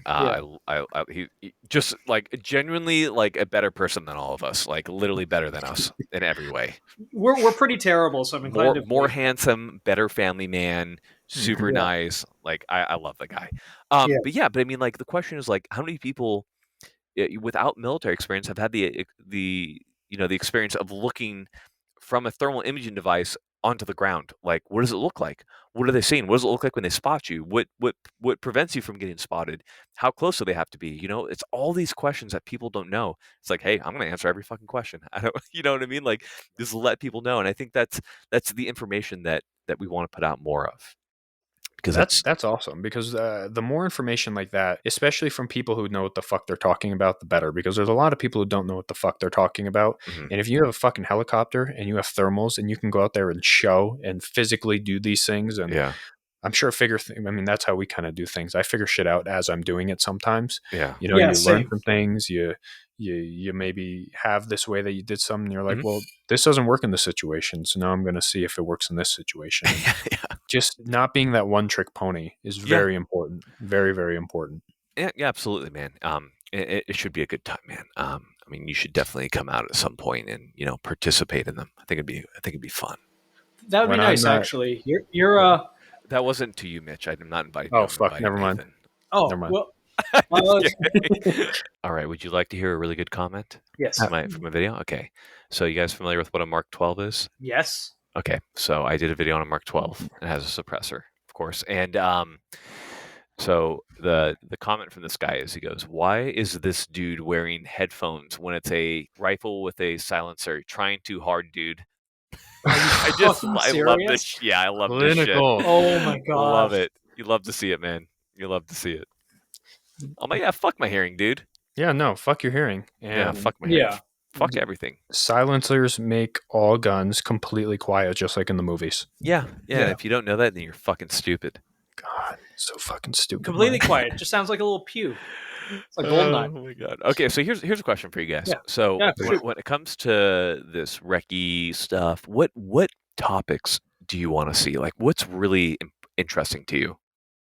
Oh man, honestly, like if I can give my completely unwarranted opinion as just some fucking random retard. Yes, please. I'd start at the fucking beginning. Yeah. Genuinely, and like intersperse things, and like we'll do that too. Like we'll start at ground zero. We have things like how to grip a pistol, how to fucking like cross a road, things like that, and then we'll intersperse like proper CQB footwork, and that gets the people interested to the degree where it's like people who are interested in advanced concepts will come along, and the sexy stuff will attract them. But then they can learn the basics, and that's kind of the model that we've followed. Obviously, you already know all this shit, but that's just my opinion. Like, start at the really digestible thing and assume everyone is kind of like, well, not dumb. Dumb is the wrong word. Uneducated. But a majority of the people watching are going to be like young and kind of inexperienced. Yeah, I think my old flight chief, old Master Sergeant Wade Warfield, got to give him a shout out. He rocked. But what he'd always say is, you don't know what you don't know. Mm-hmm. Right. And there's nothing against you for that. It's just you don't know it yet. That's completely okay. So starting from those kind of early concepts is absolutely kind of the plan. Yeah, I think those because even somebody who already knows what they're doing, if they're humble enough to pay attention to what you're saying, maybe you have something that they don't know. And I find myself doing that a lot, especially when I was like, I'm definitely not at the peak of where I was when it came to shooting or small unit tactics, just because I've been injured and been out of it. But when I was at my peak, and there was somebody younger, maybe less experienced than me teaching something, I tried to always like wholeheartedly give them my full genuine attention, because maybe they know something that I don't. So I think starting at that very bare bones basic is going to be good for everybody if the people that already know what they're doing are humble enough. Yeah. You bring up a really... Sorry, go ahead. No, it's totally okay. I just... My mind jumps back to, like, I taught a class 2 weeks ago, and, like, I'm a retard. The only fact that I'm even doing that is because there's a lack of anyone else, and I always make it pretty clear. It's like, hey guys, this is my experience. This is where I'm from. This is how I keep myself up to date. But there's genuinely no one else, I think, on this side of the country that does anything, because I'm in, buttfuck Canada. Mm-hmm. But I was running a class, and this girl comes up to me afterwards, and it was like low level carbine, just like starting from basics, and she goes like, "Hey, would you run a CQB class?" Like, what? You've been no. And like I want to. It's not the fact that I don't want to. It's just you have to crawl before you walk, and you have to walk before you run. And everyone wants to jump to the sexy stuff. And I appreciate that, and I love the candor. I love the fact people are like, yes, I want to do this. I want to do like XYZ. And I commend people for it. But I would never insult anyone who wants to better themselves in any way, regardless of what they're trying to learn. But you have to walk before you run. I guess that's what I'm trying to say. You have to start at the basics and work your way up before you decide to bite off more than you can chew, and you end up, in a situation that you can't get yourself out of. 100%, man. I fully agree with that. What was it? Oh, there's something right on the tip of my tongue. We're talking about being a humble learner and starting at the beginning. That was it. So there's this really great book on fieldcraft. It's not even anything big. It's kind of similar to the Ranger Handbook, but it's from the United Kingdom. Have you guys heard of it? I know what you're talking about. I don't remember the name, and I have a copy somewhere. Yep, the Soldier's Pocketbook. Yep. Yep, the Soldier's Pocketbook. And people ask me like where to start, and I love the Soldier's Pocketbook because on the one hand, it's very plain language. Like he talks like you're talking to somebody from, well, the United Kingdom, right? It's like some Brit or something like that. But beyond that, it's really good information, and it's very basic. But like you said before, like I find myself often going back to the basics and reevaluating my own concepts, right? Yeah. Like I'll come up with ideas, or I'll look at my own advanced training that I'm doing, and I'll be like, well, and I'll take a step back and I'll look at the foundations. I'm like, yes, yeah, that makes sense, or no, that doesn't make sense because this little tidbit from the very beginning I didn't pick up on very well, and I didn't understand it as well as I understand it now that I've gotten kind of further in. And I think that's what we miss out on. So like I personally, I'm gonna sound like a total fucking nerd, but I love reading through like that Soldier's Pocketbook on fieldcraft, like easy fieldcraft, like simple pack tips. And then I also love reading the Ranger Handbook. Like I know like Army guys are cringing right now, but it is really good information on a lot of It concepts. is. It's basic, yeah, but at the same time, like you got to start from somewhere, and like it's a good repository of information. Genuinely. Yeah, Funny you mentioned that. Just Mitch and I did a call the other day, and we just went over the Ranger Handbook. We just opened it and we went through it, and we talked about concepts and like basic stuff. Yeah, but people forget that like the basic is important. It's the foundation that everything else is built around.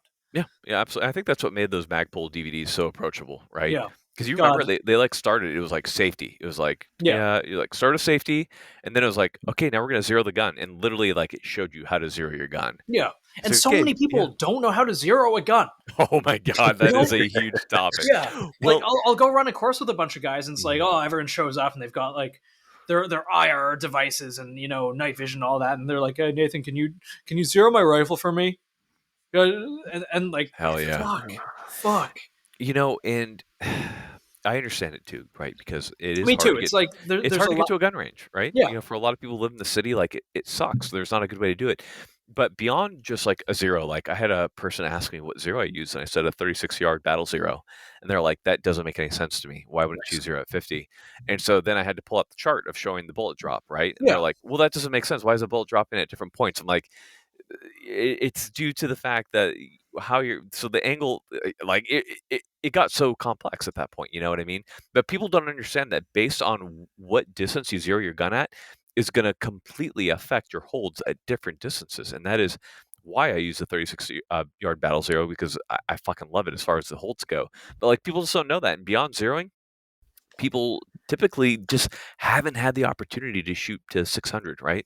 Yeah. They don't know what their holds actually are, and that's okay. Like it's okay that they don't know them because they haven't had the opportunity, but it's like at the very least, like start to get in there and really look at the type of zero you're using. If you're using a 50, that's fine. If that's what you have to use because of the range you're at, fine. But look at your drop chart. See what you're like. You can pull up Strelic and you can literally input your barrel length, the round you're using, the reticle, and you will get your precise bullet drops, right? For the listeners, Mike, what was the app you said again, and how do you spell it? Strelok, Strelok, and it's a simple ballistics app that you can plug in anything, any caliber, any barrel length, any round, anything. They're fucking awesome. Are they sponsor you guys? No. Who? What? No. Okay. They should. They definitely should. Yeah. It's but it's an awesome app. I have it on my phone, and I use it all the time. It is simply wonderful. So like at the very least, even if you don't know, you can pop that up, be like, okay, I zeroed my rifle at for some reason, 20 yards today. What did that do to my drops? Okay, I can see them. They're fucked up, but at least I know what they are. Yeah. So with you getting into kind of more, like you said, you have this whole video series coming out about essentially, it sounds like SEER stuff and just survival and bushcraft. Are you kind of hesitant sometimes, or are you, I don't know if that's the word, are you aware of when you say something, it gets taken sometimes in the most literal sense, even if that's not how you mean it, even if that's not your intention? Some people, if you say like, oh, well, this is a problem that I had with the trigger with this weapon, people take that and go full fucking autistic and blow that out of proportion. Do you like, are you aware of that when you say things or when you're doing stuff? Do you not care about it, or do you just like what's that for? That's a really interesting question, actually. And I guess the best way to say it is that the way I speak has really changed a lot as I've come to know that and to understand that better. Because maybe they do misconstrue it, but that's also on me, right? I am the presenter. I am the person presenting the information. So if there's something that I can do in order to present that information in a way in which it can't be construed in an ambiguous fashion, I'll do it. And so I've definitely modified the way I speak and the phrases that I've used to alleviate a lot of those issues as they used to occur in my videos. And it still happens, and that is certainly something that I'm cognizant of, especially when we get into something like fieldcraft, bushcraft, recce, when everything is so nuanced. Because quite frankly, there isn't just one way of doing things, right? People have been hunting people for a long time, and people have been doing it in different ways for a long time, and there are different ways to be successful. So Yeah. it's important to me, and I try to get this through in the videos, that your circumstance, your physical health, your environment, your weapons, your gear, your country that you live in, your marital status, who you have with you, everything is going to affect how you're running the stuff. So there's not one way to do it. And I hope people realize that this is a launching board, right? Is the diving board from which to dive into the pool of knowledge. And then you can drink yourself to the bottom at that point and figure out what's going to work for you. And you're either going to sink or swim, learn it. Yeah, because there's a lot of people, even with us, we put something out and we're like, hey, million ways to do this. Yeah. Here's just a couple. People get really upset about it. And I know that in comparison, just to audiences, as you grow, there's more and more of that. And even some simple things, like if you post a story, like, Yeah. oh, hey, how do you feel about this? I'm not really a fan of this specific product. All of a sudden, people will just assume that you're now attacking that entire brand and you hate them. Yeah. And it's something that we experience a little, that I'm sure you experience a lot. And I wonder why. I wonder why people can't understand nuance in the well, not all people, obviously, but certain people, I feel they're just like, well, they see something and they're like, Mike hates so and so. well, I think there's a really easy way to think about it, right? Is think about in your friend group that you have, right? Let's say you have like 15 friends of people that you associate with, that you hang out with. Of those 15 friends, is there at least one of them where it can be hard to get points across, or they're super belligerent, or they're just kind of an unpleasant person to talk to because they don't always understand points when they're made, where they kind of just launch immediately into something, you know what I mean? Where they're just not that socially good. Yeah. I know I have at least one friend like that of my immediate friend group. And the point is when you get to the internet, you get to that times the population of the world, right? So when you think about it, of all the people who watch your stuff, right? So let's take an example here. So I have on my SVD video 1.1 million views right now, right? So 1.1 million people have watched this in a week. Of those Holy views, we have approximately 5,000 comments. So that is a very low percentage of the views, right? For YouTube, it's actually pretty good. But the point is of all those people watched it, more than 90% are a silent majority, right?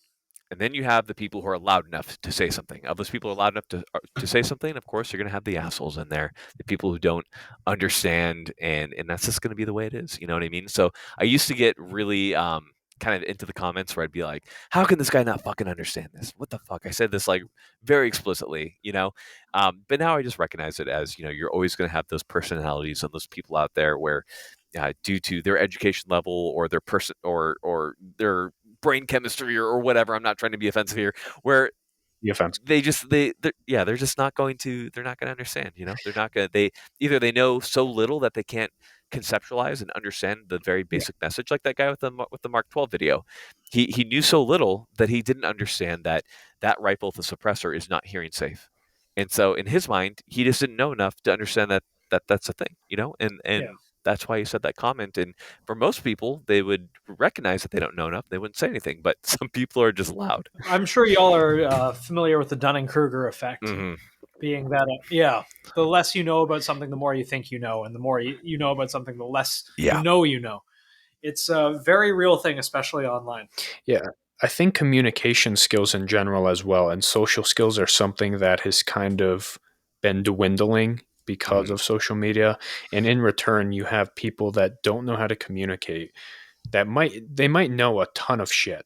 You know, they might know everything under the sun, all the technical specs, but they don't understand communication. They don't have social skills, and then they communicate, and it's just fucking just like, and the nuance gets lost very often. And I see it sometimes happening with you, and that's why I asked, because you can say one thing about one specific thing with very clear and obvious that this is just this one thing, and then everyone just not everyone, I say everyone like everyone's just fucking lacking communication skills, but there are certain people that do. No, I know what you mean, man. Yeah, I understand.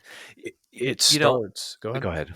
I was going to say it must start some, not start industry drama, but I feel like it's very easy for words to be in a world full of inflated egos, and an industry full of inflated egos already. Somebody can take something out of context and hear it through a third party and not understand the nuance or context behind it. It can cause problems. I had a similar experience with Drew Hopkins way back when, and I feel terrible about it. I don't know if I've talked to him about it since. I doubt he even remembers, but Drew Hopkins, like not the actual Drew. Drew Hopkins or Drew Hopkins? Yeah, actual he's Hopkins. A great guy. Oh shit! I had a thing with him that I didn't. It just came to me. I had no idea who this guy was. He was using a half mask. Somebody was like, "Look at this idiot claiming a half mask is a Seaburn mask." And I took that, and I'm like, "Yeah, what a fucking idiot!" And yeah. And then I got at him a little. I feel terrible about it, 'cause we communicated since, but we haven't never talked about that. So I'm gonna have to bring that up with him next time. And be like, hey.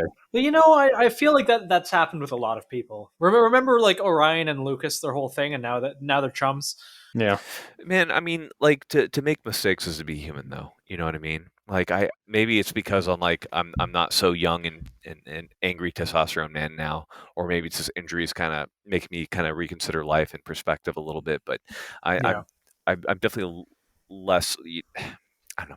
I'm just much more apt to be like, well, they don't know, or I made a mistake, or they made a mistake, and it's NBD. Everybody makes mistakes, you know what I mean? Yeah. And I try to really point that on my channel as kind of like the life message. Yeah. Like everybody fucks up. There's not a single fucking person who doesn't make mistakes. So when somebody makes a mistake, like don't kick them when they're down. Like let it be a learning lesson to them. Like for you, like you probably said something and you went after it because you know, and then you realize it wasn't the correct thing to do, and you felt bad about it. And you're like, well, I won't do that again. I'll be more careful with the things that I go after, or it'll just make you a better person. You know, that's all that's important. Yeah, it's a humbling experience when, because I took a second after I wrote out this comment, essentially just in a very lesser way. I called him like a fucking moron or something for something that he didn't even claim, that somebody told me he claimed. So I was part of that lack of communication, lack of understanding nuance. Another reason I brought it up. Yeah. And I reflected like a couple minutes after. I'm like, wait a minute. Like, let me look into like why this is happening. And then I looked at it and I'm like, he's not claiming this is a Seaburn mask at all. He's just, he's wearing a half mask, and half masks have a purpose.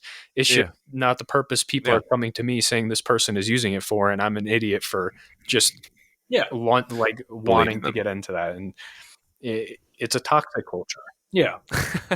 Mitch, there's an irony because we both have and wear half masks. Lead exposure is a real thing, man. Half the time I'm at the range. It is. It's part of the reason I'm so retarded, really and fucks you up.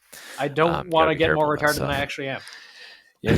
So you understand the weight of your words, and you've kind of changed the way that you speak. Is that something that you accept and you're like, yeah, you know what, this is just a progression and evolution as I grow as a human? Or is it something that kind of is like, why do I have to do this? Well, you know, I think there's a lot. I think younger, more angry Mike would tell you that I shouldn't have to censor myself and XYZ, stick it to the man. But I don't think it's censoring myself in any way. I think it's becoming a more effective communicator, right? So I really try to. I think I kind of pointed out before, so I don't mean to hit the nail on the head again, but it really is being a better communicator on my part, right? Because if I have a large percentage of people misconstruing something, then clearly there's an issue with the way that I'm communicating a concept. So I really don't have any problem becoming better at that and taking that criticism and being better for my audience and presenting that information in a way that's more palatable, that's easier for them to digest, to understand.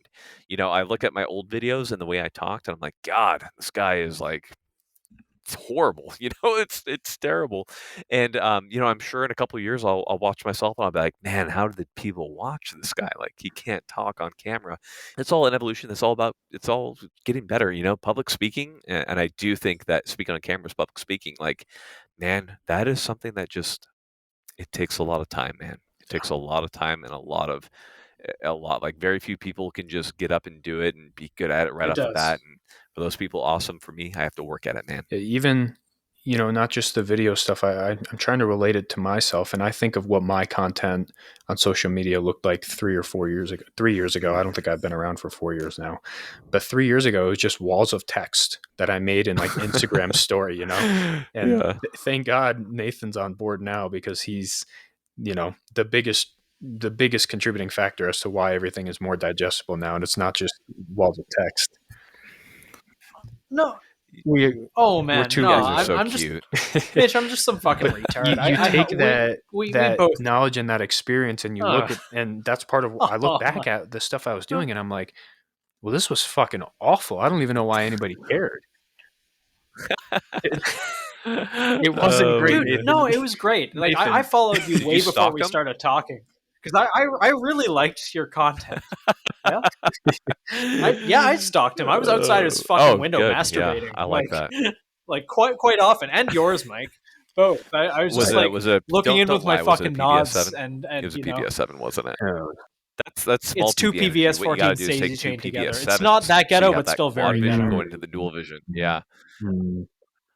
I'm playing 4D chess right now. Oh yeah, I like that. You can. Well, we're approaching that 4D 2-hour mark. It was a pleasure having you. I've done enough to cancel myself already. So nah, you're fine. It's fine. We can do another one. Did we get into tech censorship much at all? Like that was the original intention, but like we never. The last time I ever fucking talked to you guys anyhow. You're gonna message everybody and be like, "Those fucking guys are on the podcast are fucking terrible." I'm gonna immediately hop to admin results and be like, "What do we do to cancel these guys? Like, what dirt do you have on them?" No more cool guests in the industry. Nothing. We're just fucking shut the fuck out. You know who you should have on next? You should get Carly Fries on. Are you familiar with her? She does a lot of the designs for a lot of different people in the industry, and she's like a really good artist, and she's actually pretty big in the industry. She worked for that company that made those miniguns. Whoa, fucking, is it General Dynamics? I don't know. She's cool as hell. You should get her on. Yeah. Oh, Seaburn Art. Dude, can you send me her profile? Here yeah, I'll do it right now. So yeah, no, that sounds. She's great. A close friend of us. So. And me also. I just searched curly fries and hi. I play that'd be games. really Don't believe me? Come check out my OnlyFans. So that's that is most certainly the wrong one here. I just sent it to you right now. Okay. Yeah, it's probably not. Yeah, no, we'll have to reach out to her. Oh, Carly Fries. Yeah, Carly. Did I say Curly? I'm curious. Yeah. I'm sorry. Sometimes it's a little bit difficult to speak. I have a couple injuries to my neck, and I apologize for that, man. No, you're fine. Okay. Yeah, no, we'll have to have her on. Yeah, we'll reach out to her. I'll let her. I'm totally going to throw your name out there. Hey, Mike said that you would come on the podcast, and now you have to do it no matter what. I'll let her know. The little design is K Fries Designs. Cool girl. K Fries. She's a gem in the industry. Yeah, K Fries Designs. Yeah, no. There's so many cool guys in the industry. The one I hate the most is Nathan, though. Oh, dude. That guy's a fucking asshole. Well, I have to say it's been a real pleasure to be on this particular podcast, guys, and I hope we can do this again maybe next week or the week after or something. I'm down. Cool. Yeah, fuck it. Yeah, you're like, too much Garand Thumb. Never mind. Fuck. No, like fuck that. That actually sounds awesome. Yeah, I mean, we can do it again, and we'll save that guest because we haven't had a reoccurring guest yet, so we'll save that episode for a while, and everybody listening to this can be like, "Man, I want this episode right fucking now," and I'll be like, "No." Yeah. But I feel like there's so much things that like wanted to say but didn't have time, and I feel like that way with like a lot of guests. Yeah, a lot of our guests. But while we have you, like during a lull, that would be nice.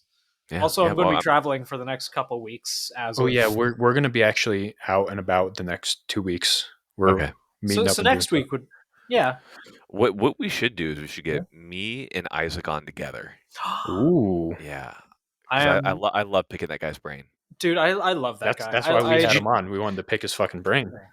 You know the graphic I have of the bullets going into the in-block clip and stuff at the beginning of all of my videos? Yeah. He did it. He did it. Really? He made that? Yeah, he did it. Did he do it as like a 3D render? Because it's really fucking cool. he did a 3D render of it. So That's I awesome. I hit him up and I was like, hey man, like, did you do the T-Rex Arms logo? He's like, yeah. Do you want me to do one? I'm like, I can't ask that of you. He's like, no problem. I did it. Here you go. And he sent it to me and it was wonderful and we've used it ever since. So like, that's amazing. Yeah, he's a super nice guy. Yeah, I really like that guy. What's going to end up happening if we do that? A lot of it's going to get cut, like our episode with him. I think we talked to him for close to 4 hours. We did. A lot got cut because we got into a lot of like spicy shit that we shouldn't have. Yeah. But it was worth it. It was absolutely worth it. You'll love to see it. Awesome. Yeah. I also have to go visit him, but I'm not going to Kentucky anymore, so that'll have to be another time. Yeah, he's definitely out there, but you'll be right by me, so come visit me. Deal. Touch my face. Yes, I'll come touch your face. We'll whisper sweet nothings to each other. You'll love to see it. Well, perfect. Take time, shill yourself, even though everybody probably already who listens to this knows who you are. Maybe there's one or two who don't. Yes. Oh, shill myself. Yep, shill yourself. Oh, wow. So I run this tiny little channel called Garand Thumb, and it's a lot of fun. Talk about guns and gear and recce stuff and fieldcraft, and we talk about being dangerous. So if you are interested, go check it out. Just Garand Thumb. Just search it. You'll find it. It's not really a lot about Garands, but it's a lot of fun. And, it's a lot of fun. It's a lot of fun. Do you still have your Patreon? I appreciate you guys. Yeah, I do. It's okay. They don't have to. We are good. If they want to, that is more than nice of them. But we are good. Well, we know how much Patreon helps us out, so I'm assuming it helps you out quite a bit. That's the whole reason I'm going on a trip. So my Patreon people are awesome. I always feel a little bit awkward begging, and so I'll just say that for my Patreon people, like it's a huge help, and it all does go directly into camera gear and that type of stuff. So they are awesome, and I do appreciate them. But even if all they want to do is just watch content, that's all I care about. Just come and watch my stuff and give me those like hardcore endorphins from seeing my views go up. Most important part is coming. Everybody. Most important part is coming. Did we both make that joke in the same time? Yeah, we did. Oh my god, you gotta be kidding me. We already did our ad read right after talking about. We already did our ad read right for AWS. No, we didn't talk about Applied Gear. Applied Gear does the same thing AWS does, except concealed carry belt. They make good CCW belts, which I really like. My sidecar, which we are not sponsored by T-Rex Arms in any way, works very, very well with their holster. And I mean, their fucking belt. Oh my god, this is the worst ad read of all time. Take it over. No, I'm loving this. It's very genuine. Nathan, have you ever had a sponsor drop you? Because after this ad read, I'm just kidding, dude. Jesus, you look so sad. Mitch takes him over quite a bit, but like, no, I've fucked up. Remember the ad read where we went straight from talking about like circumcised versus uncircumcised dicks? Right, that's actually a good question. Hold on. I mean, you can't bring that up, and no, we shouldn't talk about that. No, okay, go ahead. We had a half-hour conversation in one of our episodes about like. Did you? We did. What was the consensus? Nathan has well, there was no consensus, but I am uncircumcised, and Mitch says I have a weird dick. Yeah. Well, yes, but how do you like it? How do I like it? I think it's fantastic. I have a nice little hood. I can put Skittles inside of it. I can hold things. If I get cold at night, I can just turn it around. I can put my partner's feet inside it if I need to warm her up. So the argument I've always heard against circumcision is, or for or against it, whatever, is that with your dick circumcised, that the head's completely exposed and you're like a little less sensitive. I don't know. So do you feel like you're more sensitive because you have the dick hood? Yes, 100%. Yeah, but you wouldn't know the difference. Yes. Yeah, but I don't know the difference, but I'm fucking sensitive, Mitch. Would you like to get like a removal of it, and then we can put it back on and put it on ice? If I could losslessly just like reattach it and be able to compare it, I would. However, stand by for 1 second. Let me see if circumcisions are reversible. Because there is home circumcision kits. We have looked. There are. I get. Okay. Was it you? No, my friend Fran gets. Fucking Mark IV Designs. I'm not really going to show him. He lives like a couple blocks from me. He gets ads on AliExpress for home circumcision kits, and the dude's fucking Filipino. Oh, you love to see it. Love to You see love it. to see it. You love to see it. I Like, think there's a way to do it. I would pay for you to have it done and then reverse to see what you thought of between the two. Yeah, and if I like it, I'll keep it that way. But as it stands, I'm not going to get into the experience I have right now. But Do you watch porn? Do I what? No. Do you watch porn? Nathan is very no, anti-porn. actually, not really. I'm not anti-porn. I just don't watch it. Yeah, no, I I understand. make fun of you for My only point is, like, you've seen a circumcised dick, right? Yes. Okay. It's impeccable, immaculate. And I gotta say, my dick looks the exact same when it's doing the thing. When it's hard. Yeah. Is the word we're looking for. Exactly. But you don't like look at yours and you're like, there's too much skin. No, not at all. I'm just like, when it's. I don't look at penises. I'm just like, yes, this weird little flesh giraffe. This is aesthetically pleasing to me. I don't care. I don't hyperanalyze parts of my body that are. Yeah. I don't hyperanalyze my penis. While I'm using my penis, Yeah. it looks the same as a porn dick, I guess. I think my favorite thing except if it's 2 inches long. I think my favorite thing to come out of this entire foreskin thing was all the people posting the Pepe memes where it's like, give me back my foreskin, like the crying frog and stuff. Like they took everything from me. They took everything from me. Well, if this doesn't get all of our sponsors cut, then I don't know what will. Remind me, Mitch, actually. We did the reverse this time. We went right from the ad read into talking about dicks again. This is not the first time it's happened. I'm going to cut it, but remind me to tell you about our stair arms and how that almost came to be, and then oh my god, yes. Okay. Yeah. All right. Yep. Are we done? Yeah, we're done. Yeah. Okay. Next week we'll continue this. Next week. Yeah. Okay. Bye.